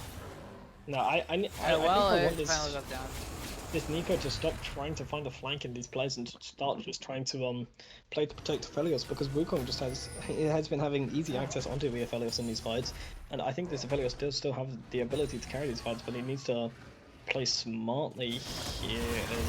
That's gonna be. Zinkpin, yeah, it just dies. Very unfortunate. Now it's 5. Now it's a 5 versus 4. What? You can maybe go Baron, but there's a lot of wards in the pit. Yeah. You have to He's clear all both the wards nervous out of this before mid wave, going Baron. Yeah. That's clear. And this, we're just seeing Maokai organized play how strong he can be with his sapling stage, just granting free vision all across the map here, so can be red buff just onto Kaiser as they're setting up for this. Azir is managing to shove in this mid wave. Yeah. As it is getting really tense around this Baron, it's feeling like it's the almost the last fight of the game here. I mean, it's not. I mean, I hope none of these teams pull the Dignitas Baron. I think we did see that the last game though, so. Yeah, So indeed. maybe hopefully we don't see another Dignitas Baron, but you never know. Yeah, both teams just Yeah, grouping up here. it's just a dance around Baron. Both these teams are scared to start it, but they know all the action's gonna materialize around Baron. Yeah, and at this point, it's Azir and Kaiser are both just really fed. They're both more fed around than their lane opponents, even though the gold lead is slightly favoring side of Team Crit here. It doesn't really feel like it too much. It feels like Team Crit are really in the driver's seat there, especially with these super minions barreling down mid lane. Team Chill are now grouping up towards Baron. They want to end the game right here, right now. There's a push ping coming out. Danger ping. Watcher is here near the Baron. Yeah, indeed. Nothing happening as Yeah. much as This feeling Margarine so tense. chases Gumi away there. Chases Gosha away there. Yeah, Felios is. It's gonna be Team Chill grouping up around Baron. Fangu is alone near the Baron. Gold Crab is gonna go over. That may make the be the deal breaker with the scuttle. Yeah, Akaisa is now just back for her LDR and a stopwatch. It's just going to be the last whisper picked up there for the Ophelia, so Akaisa is still ahead. She is still ahead of the curve here. As in these team fights, she has been Gumi and Watcher are here. It's going to be 4 players, potentially 5, grouping up around the Baron. It is the ring around the Baron, not sure whether you realize it or not. Yeah.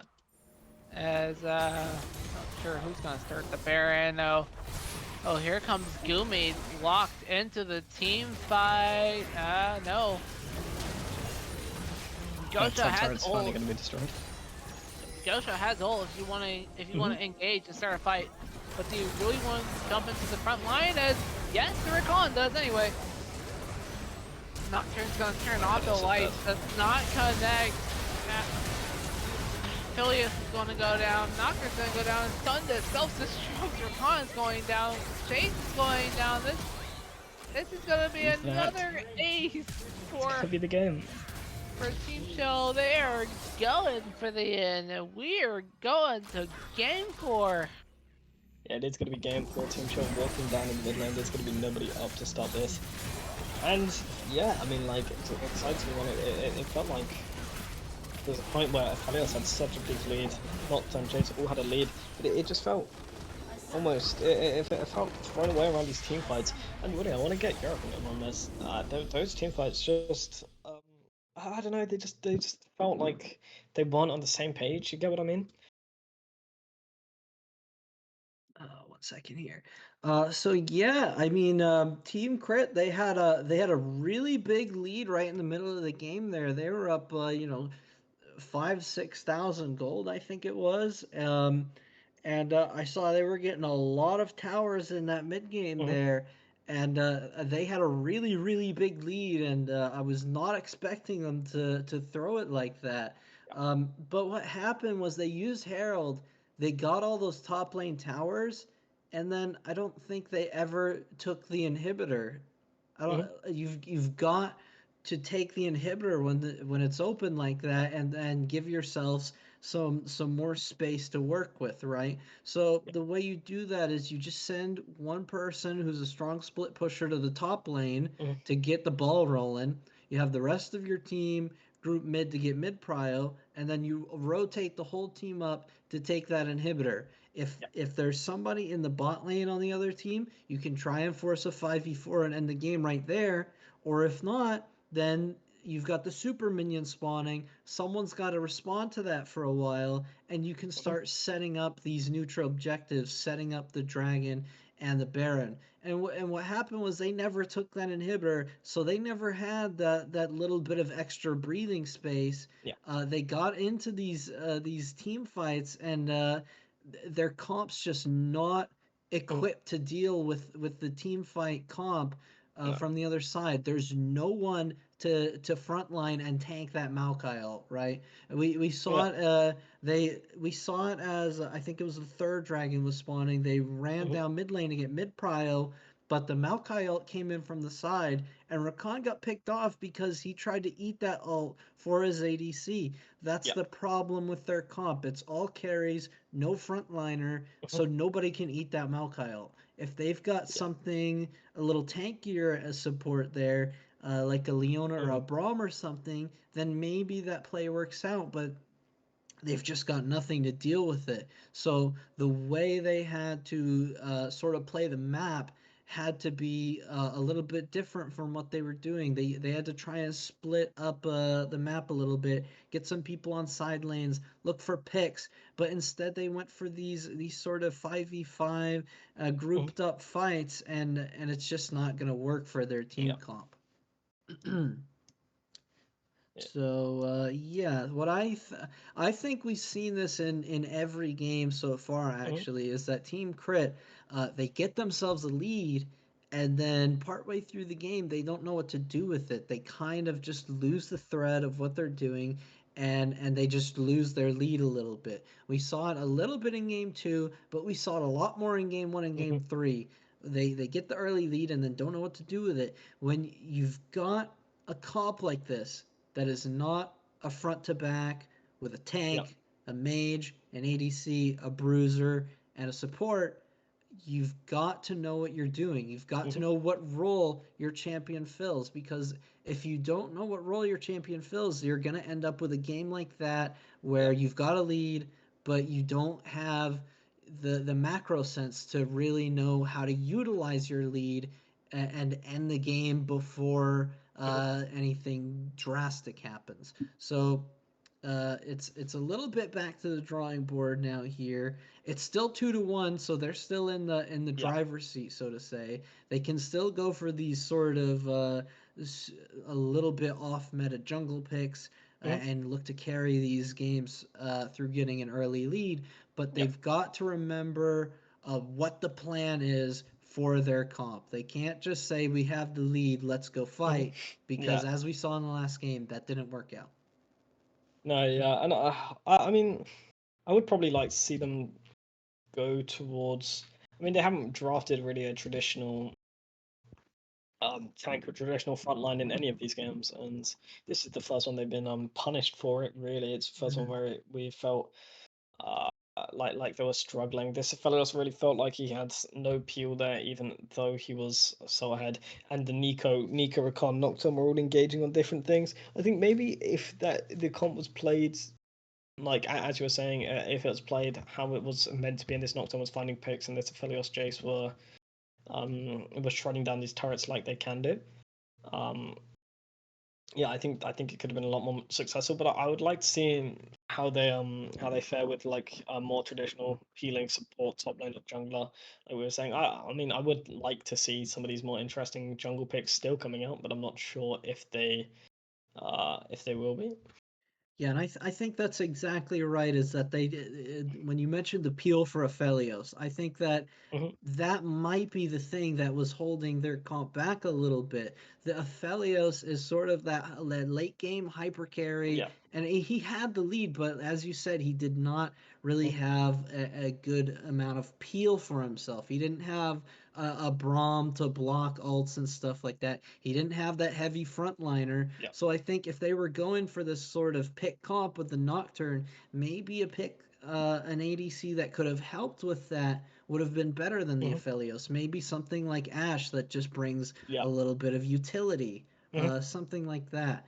But overall, I think that if they execute their comp a little bit better there, they definitely win that game, Yeah. regardless of the little bit of lack of synergy between a couple of their picks. But we are going to see what they decide to change up in game Yeah. four, if they decide to change anything up at all. I mean, it's been working. They've been getting leads, Hmm. and maybe they just say, "Look, we'll try again, and we'll Yeah. get ourselves a lead, and this time we'll execute it a little bit better." What Mm. about you, Caden? What are your thoughts? Any changes you'd like to see in draft for game four from them? No, well, who knows? I do expect Crit to be unorthodox with the meta picks, but Mhm. I I I do anticipate them doing keeping these unorthodox picks. Maybe it continues working out for them, but I think Mhm. with the game three loss, they may have to reevaluate their strategy. Mhm. But Well, I am seeing we are the seeing. Artisan draft, so let's go head on over there and.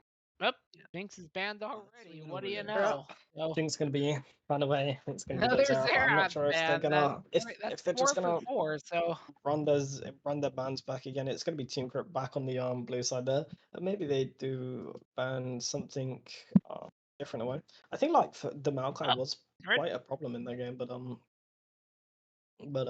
not sure if they feel like they need to ban away. They're gonna ban away the Azir early. They thought that was quite a bit of a problem, and it was. I think it did have the second highest damage in the game behind the Kai'Sa. And that's going to be the greatest ban. Are they going to ban away the Kai'Sa, or are they going to go back to the Amumu? They're going to ban away the Amumu. It can Oh. be the win with no one gonna. I mean, he's going to So sit what? there standing alone on So the what? draft bin, So on the what's ban bin. B1? I saw in chat earlier that it could be Cho'Gath's ADC, but I doubt that'll be a thing. So Uh, uh, yeah, I don't know. Jax is up. The Fury's still up. Sante's up. Uh, Wukong's still up. They want to go towards it. They're Isa going to go is towards their yeah. Kai'Sa. That's gonna be B1. Okay, Mm-hmm. I was about to say that was an option.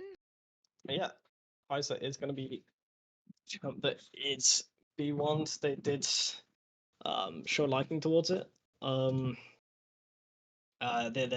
Edgar had a really good performance in it, but Nico is still up. Mhm. If it's gonna be picked on I mean, normally would expect them to pick Rakan and AD here, oh, but they're gonna pick an up Ornn. Ornn. Okay. Yeah, I mean, it wasn't team. Well, I did say we would like to see a traditional tank come out from Team Crit, and my wish has been answered, I suppose. I wonder who they're gonna pick up. Whether they're gonna pick up support, whether they're gonna match AD carry here. I mean, they have been favoring the Rakan. They have From been what first picking it at every from what I've opportunity. Don't know if heard, that's gonna. Lucian has been nerfed where he's gonna be more of an Ooh, ADC. But speaking of Zeri ADCs, picked up. Zeri gets locked in. Okay. Yeah, Please I pick mean, Zaya. I don't know if Zaya is gonna be picked or banned. Just gotta wait and see. yeah, I But don't see I an doubt opportunity Zaya's really. gonna get picked. It's been banned a lot of these games. Yep, another Malia locked in. That's fourth one we've seen this series. I'm Mhm. surprised it hasn't been banned already. Yeah, I mean, I think Milio has not been crucial, and that was the first game Milio won. It's going to be Team Chill picking up every single time. It's not really been too impactful in somebody's lane, so I think they're fine. Now you get the blind pick whatever you want Going up. here on B3. What? Yeah, they could just pick like a Fiora when they're going to pick That's up the gonna be the Wukong in the Wukong. jungle. Okay. Yeah, And it now it's your is. team credit. How do you respond to this? Um, I think. Because you had success on what were your mm, two picks? I mean, it was the Viego and the Evelyn. I don't think Evelyn is Yeah, really yeah, the both most of those two pickable are here. I both of think those. Viego's not too Nah, bad. it's not a Kaisa Milio angle, please. Uh, Uh, Fighting time is entry. up, and Ooh, Soraka. okay, very. I mean, Isn't that a spicy? That's a spicy pick. yeah. With I what mean, we've been it's saying. not normal. I think it's gonna help keep this area alive quite massively. Obviously, that's Soraka's one and only job. Not sure if it's how strong it is right now, but it does provide an insane amount of healing, and it is going to help keep this Zeri alive. This Zeri, I also like the pick here because it's Gwen more is slippy banned. than the Aphelios. Yeah, it's going to be the Gwen that's going to be banned. And it's gonna be a Gragas ban too. Poppy's still up. Okay. Yeah. It's going to be the Olaf ban Olaf. against the Ornn as well. Okay. Still has some... That's interesting. That I feel like Yeah. Olaf has fallen out of the meta as of late. Yeah, but I mean, he's still very safe at all. I mean, I wouldn't mind an Aatrox pickup here from the side of Team Chill, but I'm not sure if they're on their top lane's ability to pilot the Aatrox to the best of their ability, but I do still think it's a very strong champion here. Cannon, Chase, Kale, they're probably That was up into Lysandra. yeah, there was just listing of some people who favored into the Ornn matchup. But it's going to be the jungler picked up here. You would have to assume they're going to save their counter pick for the mid laner. Poppy's up, the Fury's up, Morgana's up. You've got a lot of you've still got a lot of options. Lee Sin is up, Lilia's up, Set's up, Shaco's up. We've got a lot of jungle options, but instead it's going to be Taliyah. Okay, so Taliyah it can be seen as a flex. It could realistically be the mid laner. Although if you're looking for an AP jungler, Taliyah is also a safe bet. Yeah, I mean, I'm wondering how Team Chill may respond to if you're talking about Taliyah. Do they know what a Taliyah is going? I mean, no, I think but they are going to lock in be... a Shen. Maybe it's being covered. Yeah, Shen going to be it's locked going to be in confirmed. And then yeah, I mean, this Taliyah is really smart. I think it's a good flex in organized play. We've only ever really seen it in mid lane in the past, since the rework, so past 2 years. We've only really seen it in the mid lane, but it can be the jungler as well. Can be paired with a strong AD, strong assassin jungler if that's the angle they want to go towards. Cassiopeia. It's very strong, but she's very skirmish ever as well. Fits well with the Wukong. They both have really strong level 6 spikes. So they can shut down whatever they are trying to start. But I think Taliyah does have a really easy time into the Cassiopeia matchup if it is in the mid lane, from what I remember of it. So I'd be curious to see if they're going to pick up a jungler or a mid laner here. I don't mind either way, but it's going to be this. Okay, Taliyah jungle. Okay. Yeah, I mean, Syndra also has a easy time with Cassiopeia, obviously. Outranging is what is the name of the game, but I think maybe you're overloading a bit too much on AP with Taliyah Syndra there. And Zeri in the bot lane, I know she is going to go towards the AD build, probably without the static Shiv, I would imagine, this game. But yeah, that's definitely a lot of AP. And yeah, I think this certainly both the teams have really mixed up their draft here. This Soraka Ornn is like the opposite of what we've been seeing from Team Crit. They do have a true front to back. They have their mages. They have their Ornn. They have their true AD carrier, and they have Taliyah who can look for that engage, look for the pick. And I actually do kind of like what Team Chill put up. They have CC on their mid jungle. They have good setup. They have good ability to gank. And they have that tank, they have that true carry, and that have that healing from that support. But Team Chill are kind of, I still feel like they're sticking to what they've been doing. They're sticking to what worked last game, although it's slightly different. They have a carry in the mid lane. They have a tank in the top that can impact the map. Shen does it in a different way to how Maokai does it.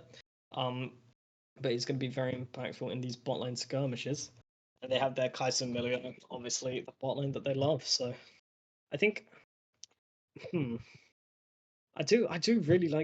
I really like both the drafts, to be honest. Do you have any opinions, Willie? Or? Yeah, so both teams kind of switching it up a little bit, especially Team Crit. We have not seen this kind of comp from them throughout this series, so I think it's going to be really interesting to see how they decide to play it. But again, I think it's going to come down to who is able to play the map a little bit better. Yeah. Shen, of course, he's got the split pushing capability. He can ult over. He's got that global ult. So even without his teleport up, he can still pose a problem if he's splitting properly. And the same can almost be said for Team Crit's jungler, the Taliyah. Taliyah's got that really impactful ult that can create that terrain. But the other use for it is just getting across the map really quickly. So Yeah. if she's got to catch a side wave and then be there for the objective, she can do that if that needs to happen. So I think it could go either way. It's going to be really interesting to see how Team Crit Mm. executes the sort of front to back play Yep. style, because again, their jungler has picked a different champion in all 4 games, and Team Chill's jungler has picked the same champion for all 4 games. So Yep. it's kind of it's kind of interesting. Team Chill's, their jungler's got to be warmed up right now. He's Mhm. been playing the same Yeah. champ for a few games now, so he's probably going to be on point this game. He should know what he's doing. He should have some pretty impactful ults in these team fights. But on Mhm. the other hand, that Soraka silence, that can be a pretty big game changer if you know how to use it Yep. properly. I know a lot of Soraka players. They'll just sort of throw down the silence Mhm. whenever.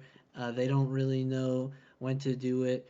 But the way I think about it is the easiest way to do that is to either layer it with some CC Yeah. or to put it in a choke point. So Mhm. the Soraka's got a few options when it comes to that. You've got the Ornalt, the Syndra stun, the Talia CC. So I don't know. I'm Yeah. thinking it could go either way. I'm interested to see how this game Mhm. goes, and I it's hard for me to say which team is going to take this win. I mean, I would say Team Crit, just based on their performance in the last few games, but Yeah. of course that's only if they can figure out the Mhm. macro aspect and really apply the pressure, if they're able to get the early lead like they have in the other 3 games. Yeah. Game 5 banger would certainly be interesting. Any thoughts, Caden, before we go to a quick break? I don't know how this is gonna go with all these spicy picks, especially from Red side.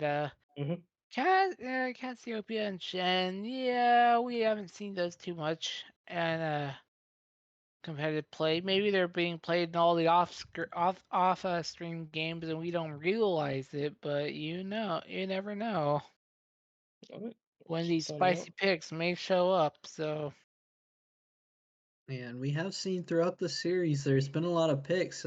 Something like the Cassiopeia can be Mhm. pretty good for that, but the Syndra can also be pretty good Yeah. for that as long as you're able to land your stun properly.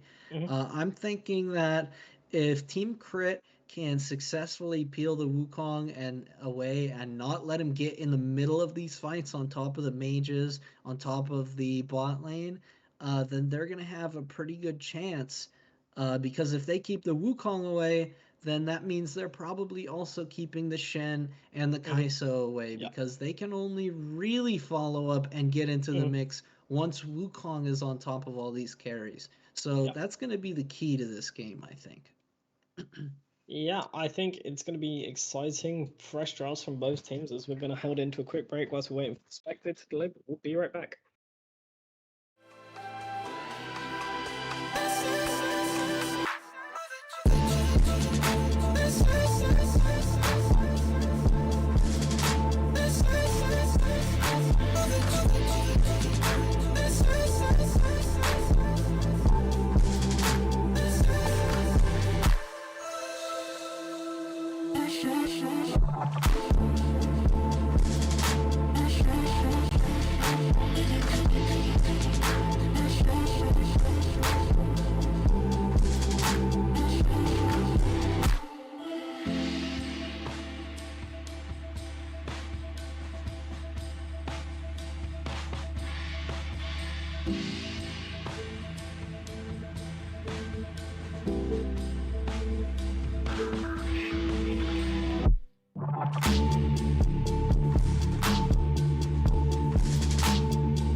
Welcome everybody to game 4. It's still match point Team Crit on the red side with 2 wins, and then Team Chill on the left side, on the blue side there.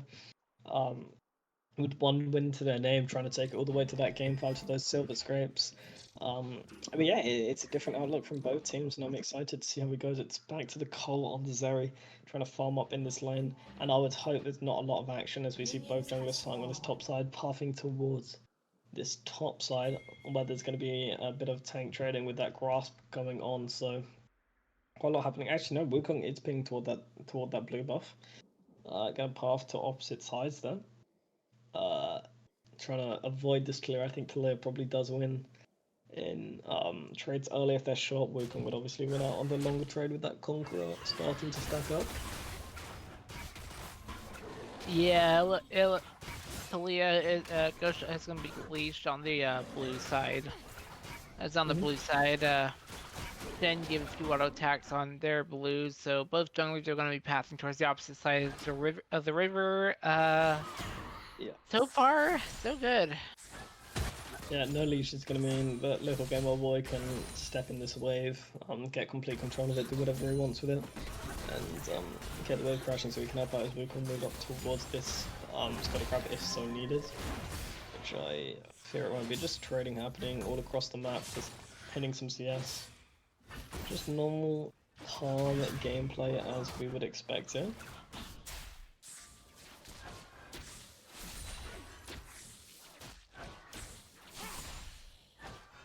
It's just still true. Ooh, Alcove Gaming? Yeah, maybe not, but Fangu does get taunted by Gumi there. Yeah, it's just gonna be reads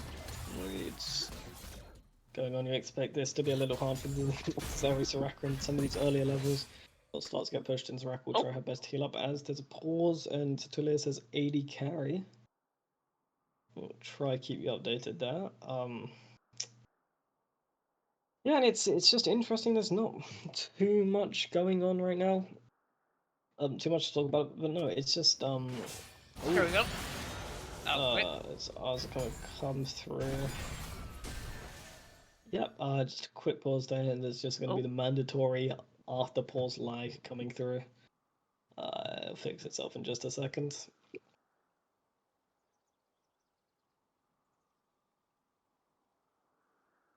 Yeah, and it's interesting. Both these teams, I feel, have slightly different win condition. This Talia wants to start looking for some. Here we go. Some links back, trying to go into Scatter the Weak and combat Oh, thank you. Start the team fight. But I think on the side of Team Chill, they're looking for a more classic. Gumi's on the run, having to fall back. The low HP everywhere on the Rift, I'm telling you. But yeah, in terms of the that after pause there, it's something we can do. I'm afraid. I mean, we're not Riot. We don't have the tools to chrono break after a pause if something goes really bad. So, but don't tell Riot that. So, you know. As Albino lands a quick stun, Scatter the Weak does connect. Grant is on the run. Oh, quick flash from Legendary there. Yeah, Gumi is on the Gumi is on the run too. Yeah, this one is just dominating this lane. See if they will? No, it doesn't. Oh no, Gumi! Gumi, you are at 150 HP. That is gonna be an incoming teleport. Oh, it gets interrupted. Well played. Oh, good. Ghost is one shot though. No E. Oh. Yeah. Wow. Ghost goes first blood to shit. It's first blood to Team Chill. Oh, my game's just stuttering a bit. Not sure if that happened to you as well. Yeah, it's gonna be the first blood for Team Chill. I like the idea there from Ghost. I thought it was really smart, flashing to stop the TP there. Maybe oh no, that's gonna be a quick dive onto Albino. Albino gets deleted. Yep. They're there in the mid lane. is going to be the 2 quick kills over. Yeah, I did like the initial idea. Maybe if there was a flick towards the on so they could walk out and stay alive, but not how it happened. Wukong is just invading them on the top side. I don't think Talia knows, and with the Syndra TPing back and bait coming out from Talia is going to be spotted. Gonna flash. I'm gonna smite that away. Everything's going to be fine. Bot lane pinging over. Syndra is Wukong call here. No, man's trying to clone gets away safely for that. Yeah, it's surprising not hitting the clone for the stack there. Yeah, and that is, it's not the best. You don't want the Syndra to be getting too far behind. If this Cassiopeia managed to pick up that Rod of Ages, pick up that Sarachis, can become a big threat for Syndra ever can, so you want to make sure that that doesn't get too out of hand. The Syndra is still managing to get those stacks up, get those items up as well. Yeah, now with that kill going over, its farm is picked up from both parties there in the top lane, so they're going to be still equal, just trading here. Syndra might be dead. No, she's going to be fine. Beautiful stat of the week there. Yeah, no, if the gun landed, it would have been a bit more doom and gloom, but... Oh, there goes all the Forge God cutting back onto Goomy. Goomy is in trouble. Yeah. But yeah, Goomy may get solo killed here. That shield was a little bit clutch though. Nice knock up. Goomy gets taken down. See you later. Yeah, good lick there. Kill over to Talia is probably better than it being on Ornn as well. Talia is someone you really would like got on big scale and pick pet in the jungle. So killing going over to her is good. She managed to get our lost chapter on the first base. So Ornn not too bad. She doesn't have an E up to stop the Wukong from engaging though. Cassiopeia's Watcher is in trouble. Goes down to 75% HP. He's gonna chase onto Gosha, who goes to half HP from the Watcher engage. Just gonna be trading. Watcher taking really low. I thought it could be bad. Marjorie might be able to roam up, but it's eventually not going to lead to anything. Both teams just gonna trade that out there perfectly normal. As I think Watcher really could do this Drake whenever he really wanted to. I don't see Kaiser Million giving up push anytime soon to the Soraka Zeri lane. But he's just gonna want to be clearing down, working towards that Divine Sundra. Yeah, the Kaiser.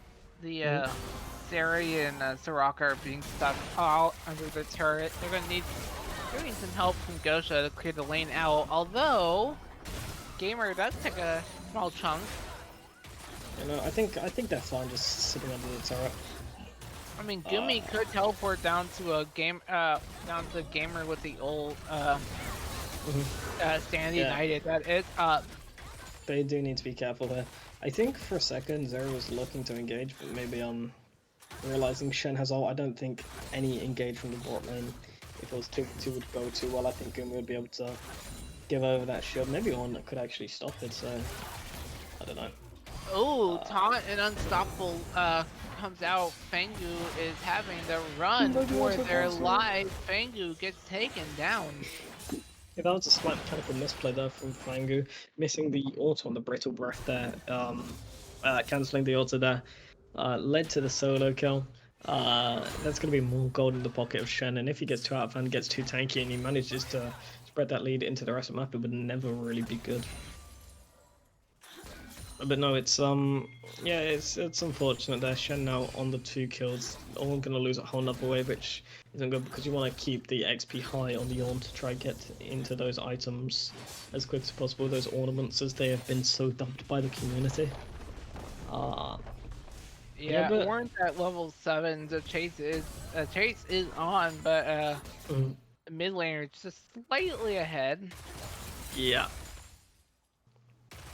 Cassia got quite 15 gold lead around, no, the 15 CS lead is about a 600 gold lead, I'd imagine 500 gold lead there. The Ornn has a 1 creep lead at the moment, so. Yeah.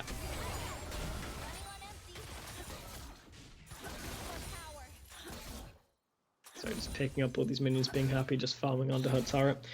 Almost finished her call, she's at around 10 CS minutes, so pretty good CS there from the Zeri. She's been keeping up her farm. but so has Kaiser in response. Oh my god, Legendary Banana no. is dead. Very unfortunate timing. Yeah, just the full Q landed, the W landed, tried the passive, and that is bye-bye. Victims are getting traded though, so I'm not sure how much this Infernal Dragon will be with value compared to Shelly here, but both of them are being taken. I mean, if this Herald God could get onto the Zeri, could get onto the Syndra, it would be big, bring them back into the game though. But Ooh, Scout of the Week connected onto oh gosh, that's the order on will come out, I would imagine. They're just gonna secure the Herald, fine and dandy there. Scout of the Week smoking the wrong way around to his turret. Has flash up, should be fine. I won't have to burn it. Oh my, what's she doing? Is this a secret Korean tech I've never heard of?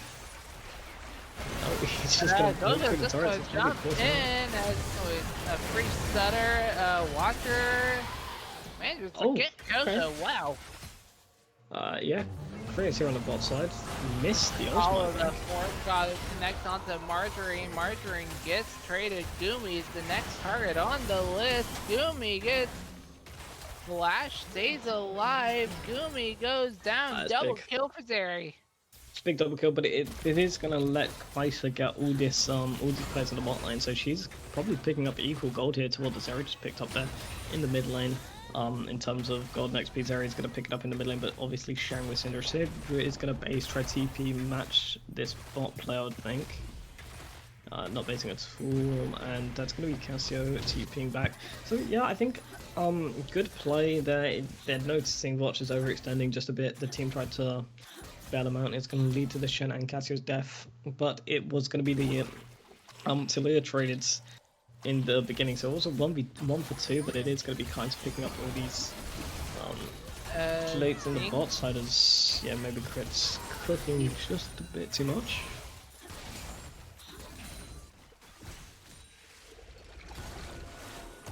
Gamer Boy on the run, quarter HP, gets the exhaust connected onto Crit.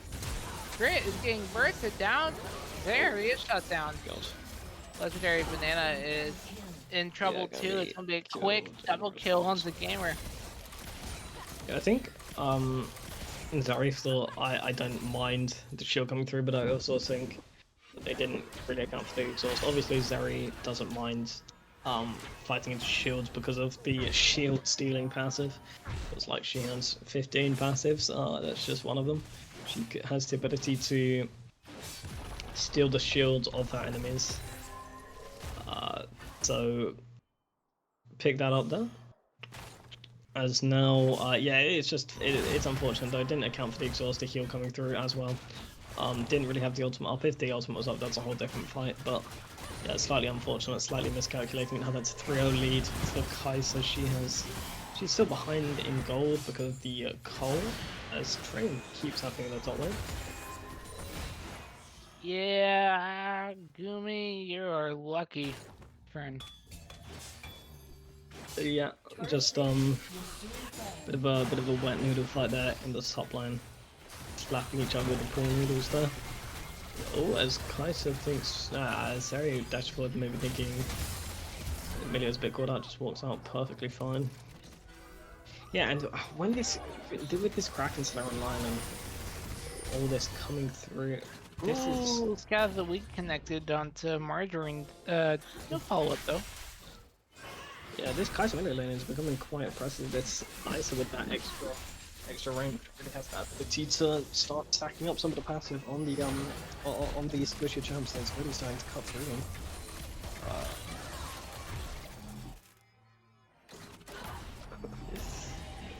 Ooh, but Legendary being chunked out.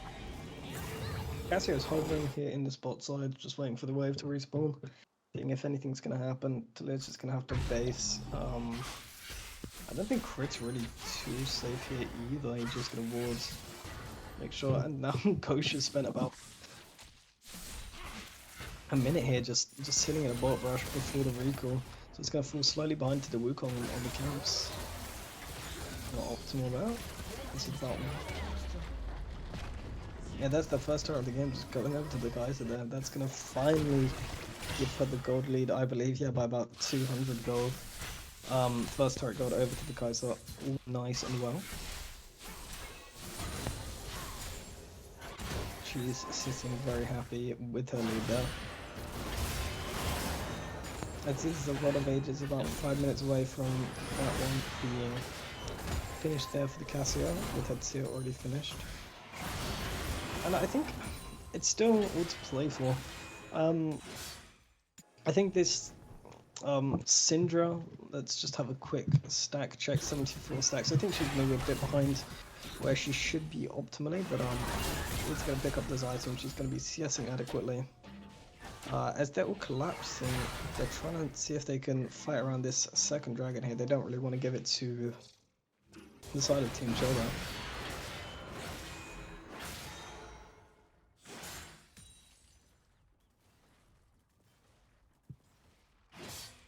Yeah, as they are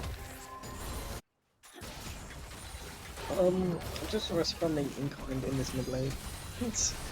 Is that the is Zeri going for that Rune's Hurricane second item? That's an interesting pickup there, I think, as the Wukong is going to be able to start hitting this mountain dragon here.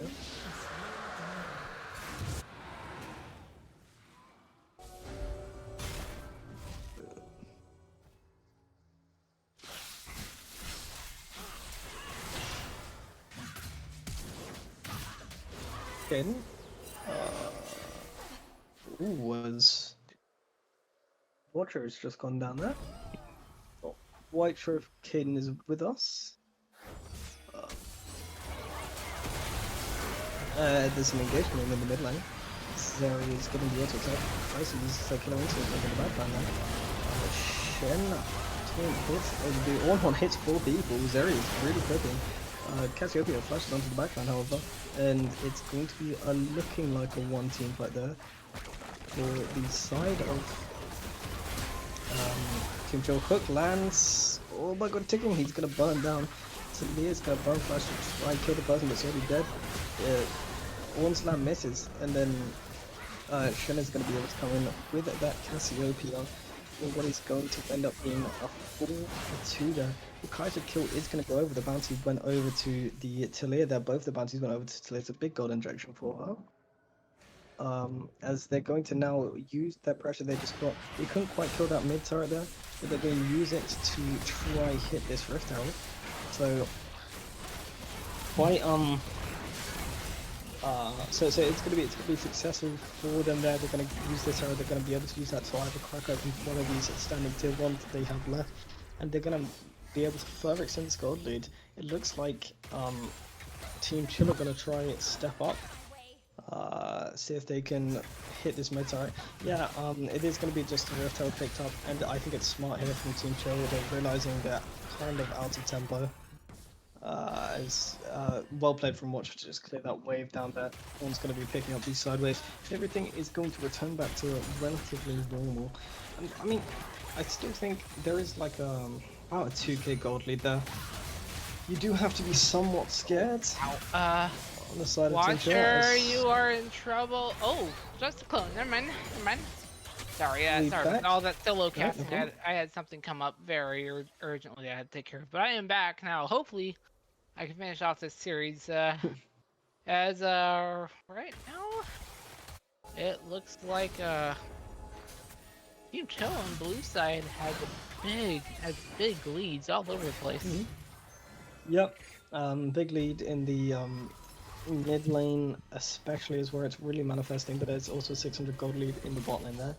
But I mean, this Syndra has always been a pick that can just that can just sit, can go a bit far behind in lane as after the rework. Then when she gets to that 120 stack, she gets all that AP, she gets her Rabadon staff cap online as well. She can really come online. As this Talia is Ooh, on the fourth shot does connect onto Marjorie, and there's gonna be Shelly in mid. Margarine. Swag is Yeah. gonna come on. Ooh. Big wish. Talia and Horn is gonna taking pick up down the clean ones, Cassiopeia is the getting also eliminated for a shutdown. Mid tier 2 is going down. Gumi is in trouble. I don't think you can get away from that, my friend. Oh, just barely. Yeah, I jinxed it. Caster Curse is real. Yeah, as they're just. Shelly had a huge chunk on that tier 3 turret too.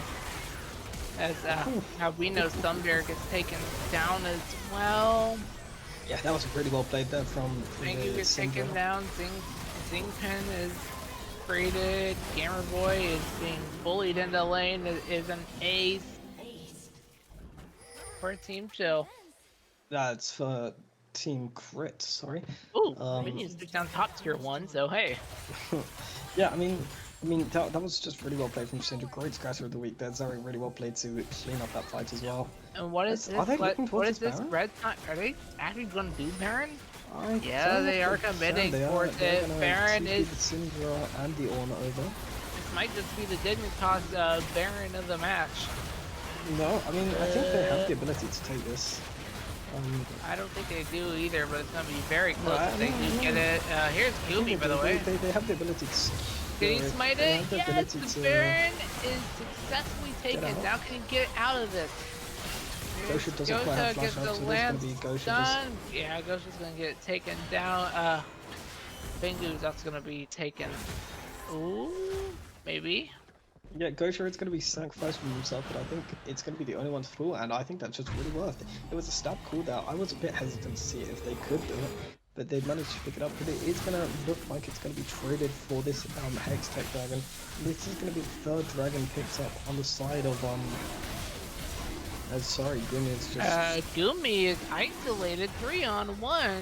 See you later. That's albino sun there. Yeah, it's gonna be a trade to Baron to for the It's dragon gonna though. be Baron for this Hex Drake, and Hex Dragon is still one of the strongest, if not the strongest souls there. So the third dragon there is incredibly scary. But the comp on the side of Team Crit is starting to come online with that bit of that It's like scuffed play under like- that tier 3. It's like Stag Shiv, but it's an objective, so yeah, the night. Exactly. It is something that's going to be wanted to be thought around by the side of Team Crit, and I think they do have the ability to do it, especially with this Talia engaged, this Ornn engaged, this Syndra. If they find these picks and this they find a way to keep Zeri alive, I think this is looking hopeful really for Team Chill. They're going to use these Baron minions, they're going to start to push in some of these waves, and I think they do really need to try find a way to use this Baron to sweep out their own jungle, reclaim their own jungle here. They only have one tier 2 turret left alive, which is slightly scary. But yeah, they really do need to find a way to start knocking down some of these turrets and reclaiming their jungle, reclaiming their vision, because it is all blue wards in the red side jungle there for Team Crit. They don't really have the ability to sweep them out, but the Soraka can go around and replace the wards. Looks like Gumi is going to be the target of a 3 versus 1 incoming teleport from Margarine. Going to make it a 3-on-2. Gumi is still being roasted down. Somehow stays alive. Campfire's going to go onto Zingpen. Zingpen taking the half HP. And quickly going down Maleo and Zeri. And all these kills going over to Team Chill. It is a 3 for 1. I mean, I think they thought that, we're going on Shen, so Shen can't TP to himself. I think we'll be perfectly fine. But no, it is that Cassia managed to TP into the top line. They managed to stall long enough for the whole team to rotate. And so yeah, I think really well played in response, and it's just a little overextension from the side of Team Crit thinking they're stronger than they are.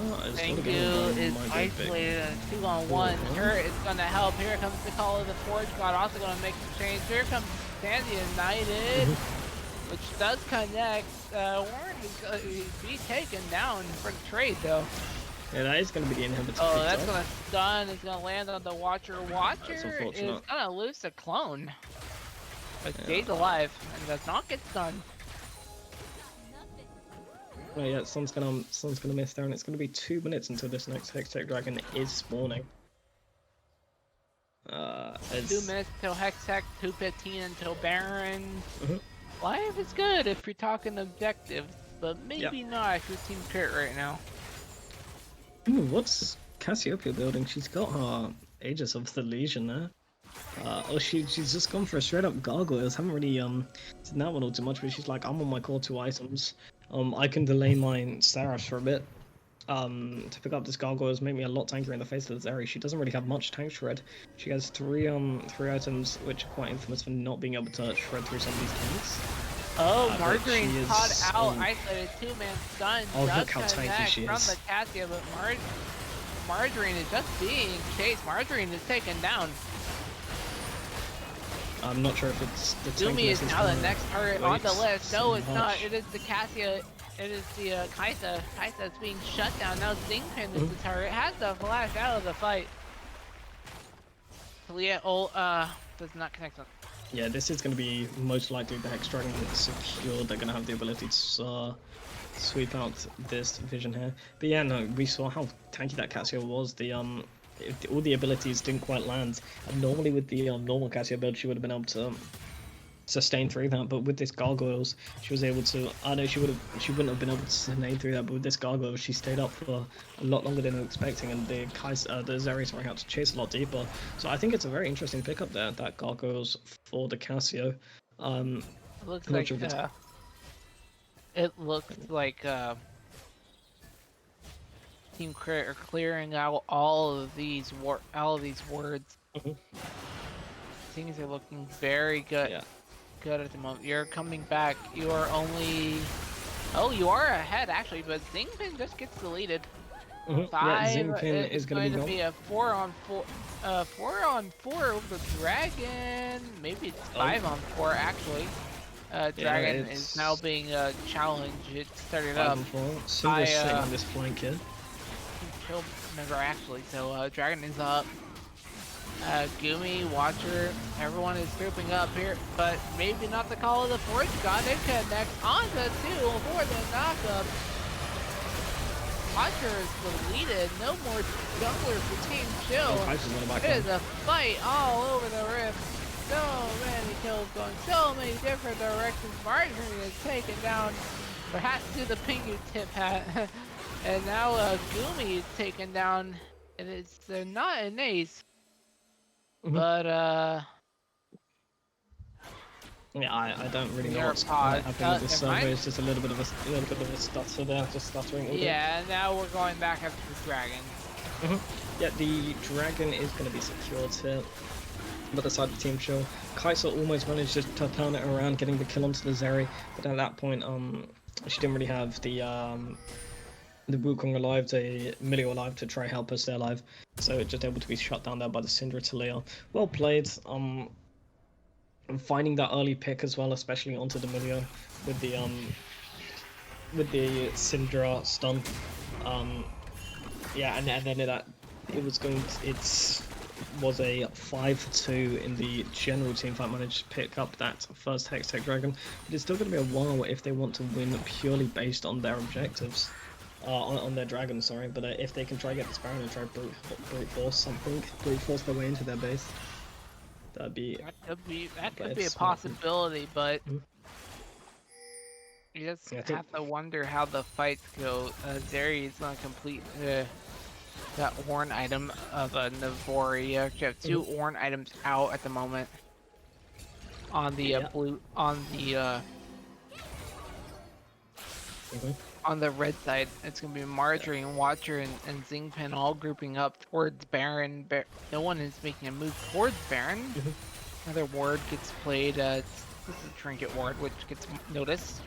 I mean, Shen is going to be on this bot side waiting to use that Stand United's TP into the fight there. He's just going to be able to hit this turret in the meantime.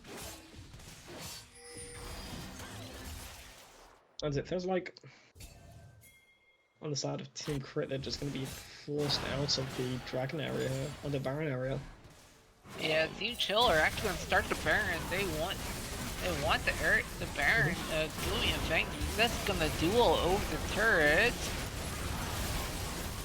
Yeah, thank Yeah, goodness. but- The Baron. Oh, it's just taken no, already. Baron is just cured. And they need to try to get out with their lives. Big chunk onto the Wukong though.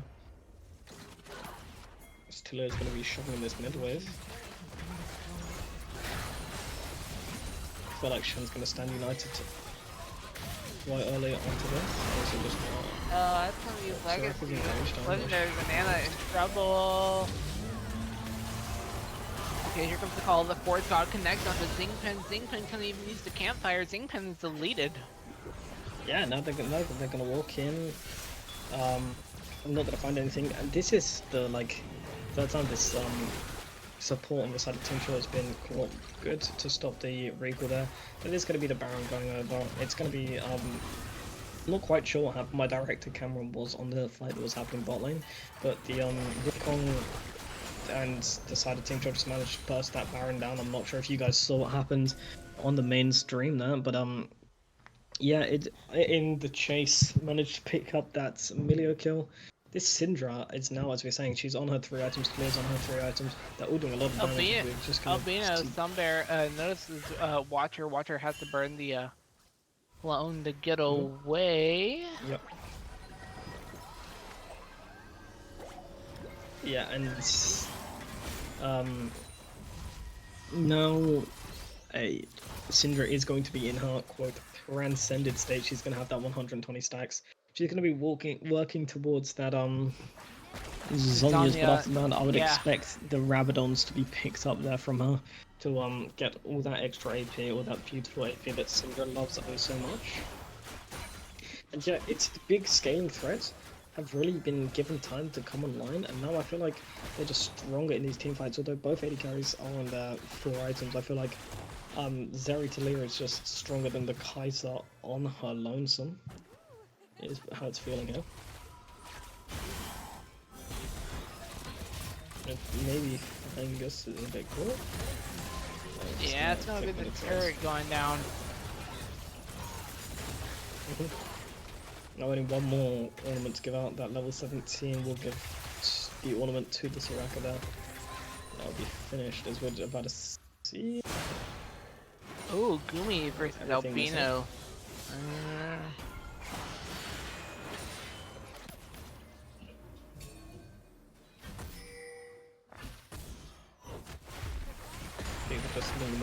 No, it is Like Margarine, 24/7. maybe they might be in trouble. It's a 2 thumbs up from Margarine. They know they're in trouble, but they're still safe. Yep, they managed to get out without burning or flash before this dragon fight. No, it is really important. Oh, that's gonna be another flash. Margarine is in trouble. Legendary is going to half HP. Gets taken down. Crit is Crit was left deleted. all alone there. Margarine isn't going. Time Albino has to go into the stopwatch. There it Gamer is. gets the kill. Meantime, Fangu is being chased out. Gumi gets the kill. Ornn goes down as well. It's gonna be inhibitor. Maybe you start looking at if the tier 4s, but Gosha is all coming to alone clear in this way. mid. Oh Gotcha. no, Oh. the Kai'Sa, that's a question mark. That's so unfortunate. Yeah, really well played there by Gosha, however, clearing out that mid-wave. Gonna make sure that they can't end before Crit is respawning. So just buying a bit more hope into this game, but it is gonna be the Hextech all picked up. And it's just, they were caught out sloppily before this trade. They needed to be a bit more, they need to be a bit more coordinated around this. So they could, they need to be a bit more coordinated. Make sure they can play this front-to-back style in which they've drafted, but they didn't manage it. The Ornn Syndra was splitting off before this Drake, and good collapse there from Watcher. After they overchased slightly from Margarine to find the angle, to find the pick, and Zeri got split off from the rest of the team. That is going to be the final ornament finish, though. And the scaling threats are still there if they can find this team fight. Everybody's approaching their full builds now. This has been another long game. It looks like it's going to go a little further, probably towards this Elder Dragon, if it doesn't all end on this Baron. But it is going to be the inhibitor open for the side of Team Chill. They've got their middle inhibitor open. Albino caught out all alone, gets bursted down and gets taken down. Yeah, Killer Instinct is going to be used there, but is not going to mean all too much. I don't think this is going to have too much of an impact as they are moving down. Margarine is caught out. It is a 4-on. It is now a 4-on-1. Margarine. No, technically 4-on-2. Gumi is joined with the Stand United. But it doesn't matter. Gumi is taken down. Now Margarine is being taken down. And there is an incoming teleport which gets canceled out. Talia is going to be backing down. Yeah. It's the first tier 4 going down as well. The chase is on. Yeah, one tried to teleport to protect that, but it got stopped by the Cassiopeia ground. Well played if it was intentional. If it was accidental, well, that's a happy little accident then, I guess. But everything around revolves around Baron right now, which is now up and available for the taking. Yeah. It's going to be the third Baron of the game, whether can you believe it or not. I mean, that first game we had like what, 4 Barons? Yeah, I think the third being started. Baron is now being attacked by Team Crit. They are challenging for it. They know they want it, but Watcher is here. Baron is just being bursted down. That's what it's done. The Baron is secured. Oh my god, Watcher went in way too deep. And Watcher gets traded. Cassiopeia is going to TP into the mid lane. There is 2 open inhibitors which they need to be scared of, and they're conscious of this. They're going to back off here. Yeah, I think Watcher needed to wait for the team and try to play after the Baron, see if they could get some of these quick Gamer Boy chasing down, gets the first kill onto Talia. Scout of the week lands onto a couple. Gamer Boy is chasing down. Albino is on the run. Guardian Angel gets frogged. Here comes a flash. Knock up Zingping gets deleted. Kaisa gets taken down. Margarine probably the next target on the list. Margarine is on the run towards the Critical's Team Crit's red buff side of the jungle, but it doesn't matter. And so it's going to push through this mid wave as quick as she can. I'm not sure if it's...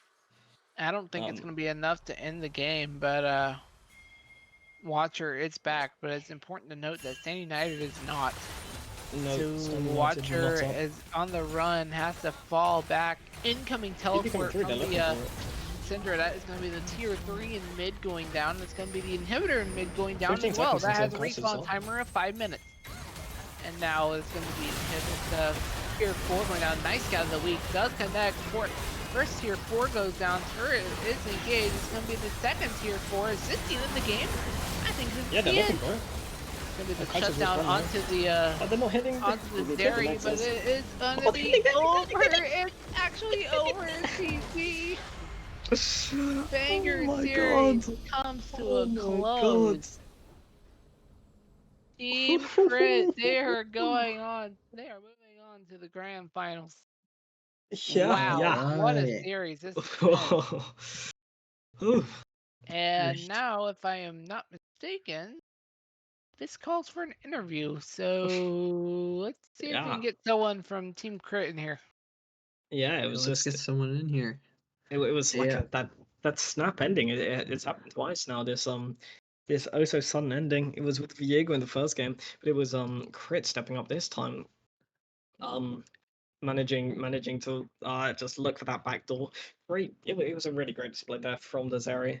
And it was a great display from both Eddie carries. Obviously, Little Gamer Boy having the most damage there, but yeah, Crit there being the turning factor in that game, as well as Albino Sunbed Syndra, as well as them going just a little too deep there for trying to look for the ends on the side of Team Chill. And I feel like that's been the story all day, well, all series, don't you think? Just teams going a little too deep, looking for a little too much, and making that making too many mistakes when they didn't really have the opportunity to do so. It was happening on both team sides, but I feel like Team Crit managed to draft better around it. They were slightly more precise, and they just even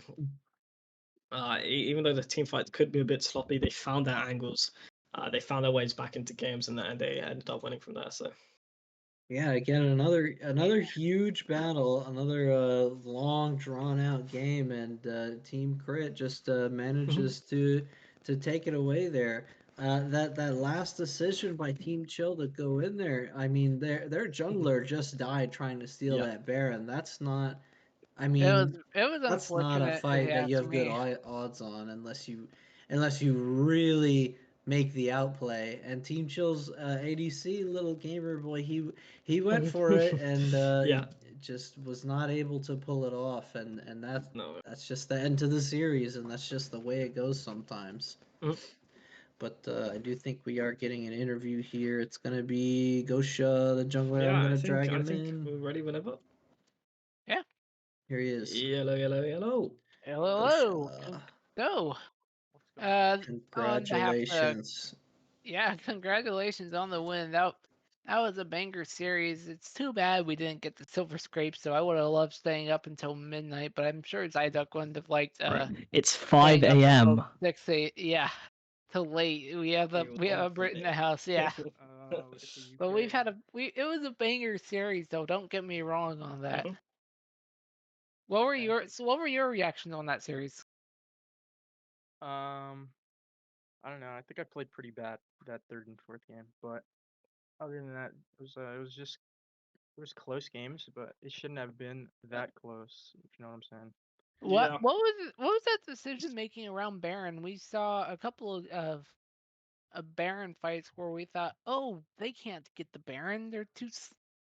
They don't have the numbers, but somehow, some way, you sneak a Baron without Team Chill realizing it. So, what was your decision making around Baron this game? Are you talking about the Baron at the end of the game? Yeah, that's the most obvious example of it. Is it just that did I feel mean, like a snap call? Who was making it? I'm pretty sure we all just kind of agreed that the game was pretty doomed if we don't just get this Baron right now and end the game.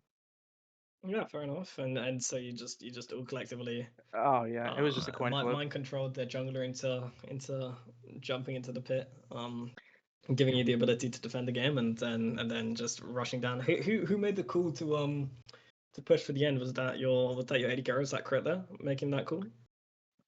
Honestly, we were all pretty much yelling to end. Banana, our support, me, Crit, top. We were Fangus. We were all yelling to Yeah. end. I mean, Yeah. you were certainly coming through with some of the interesting picks this series. It's Evelyn. That's the first one I think I've seen in the draft league. Are these some picks, the Evelyn, the Nocturne, that you bought out prior or spur of the moment Uh, or? yeah, I played a little bit of Evelyn and stuff. I'm a big Evelyn fan, but I'm also not a jungle main, which I feel like a lot Yeah. of people don't realize. Mhm. So like, I just play champions that I think are fun. Like I think I played a different champion every single game. Mhm. Like Yeah, compared to we did mention that oh compared to their jungler who played the yeah, same champ every game. Wukong 5 games. Yeah, Yeah, can't I do it. gotta say, in those first couple of games, you really had a huge impact. I think that if I were to look at this series, in my opinion, you're my MVP for this series just for your performance in those first couple of games, because you were really putting in the work to get your team a lead there, and you were playing those team fights, especially in the second game. I know that Eve can be a little bit tricky to get right in those team fights if they're being smart and careful about it and they're trying to get their front line to stand on top of their carries.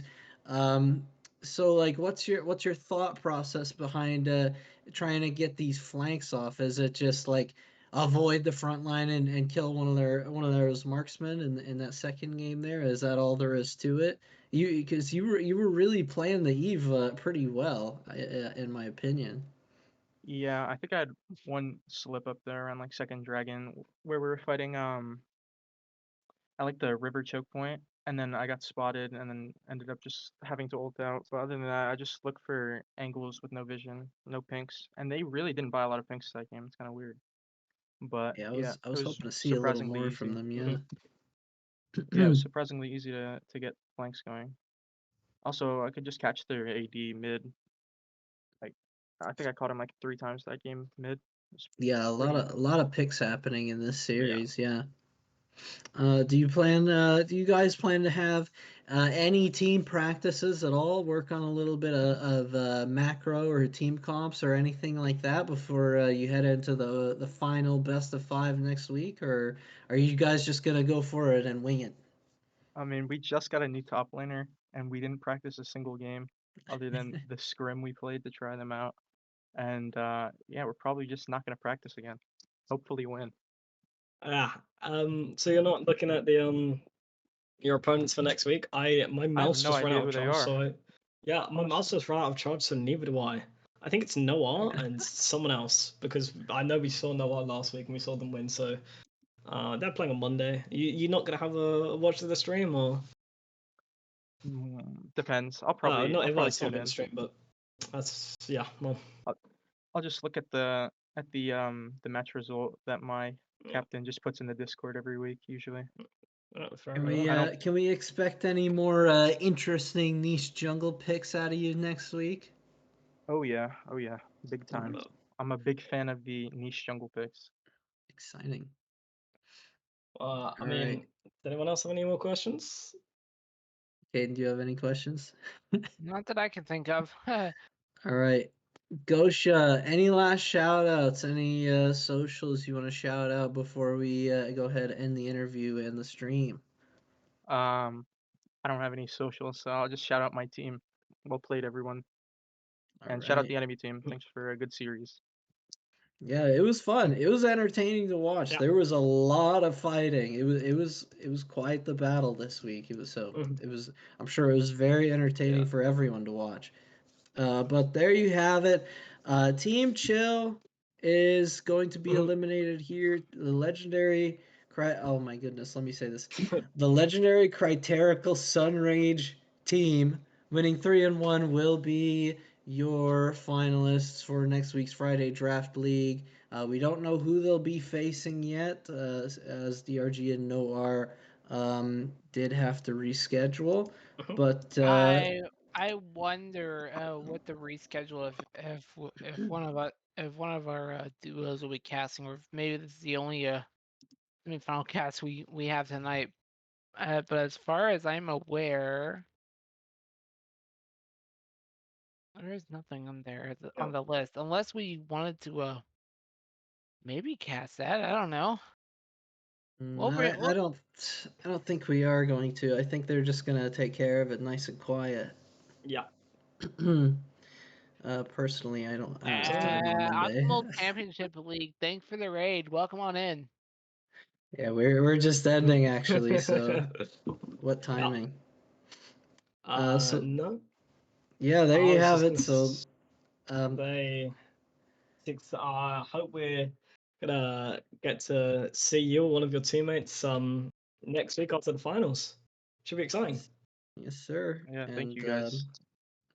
yeah, and thank you for an exciting series. So that's all for our stream, and we hope that all of you in the Twitch chat, everyone who's watched, maybe if you're watching the VOD, join us next Friday. It'll be the grand finals of the Friday Summer Draft League, and it'll be the legendary Criterical Sunrage team versus whoever wins on the other side of the aisle. See you then. Yeah, See you guys. see ya. Thank you.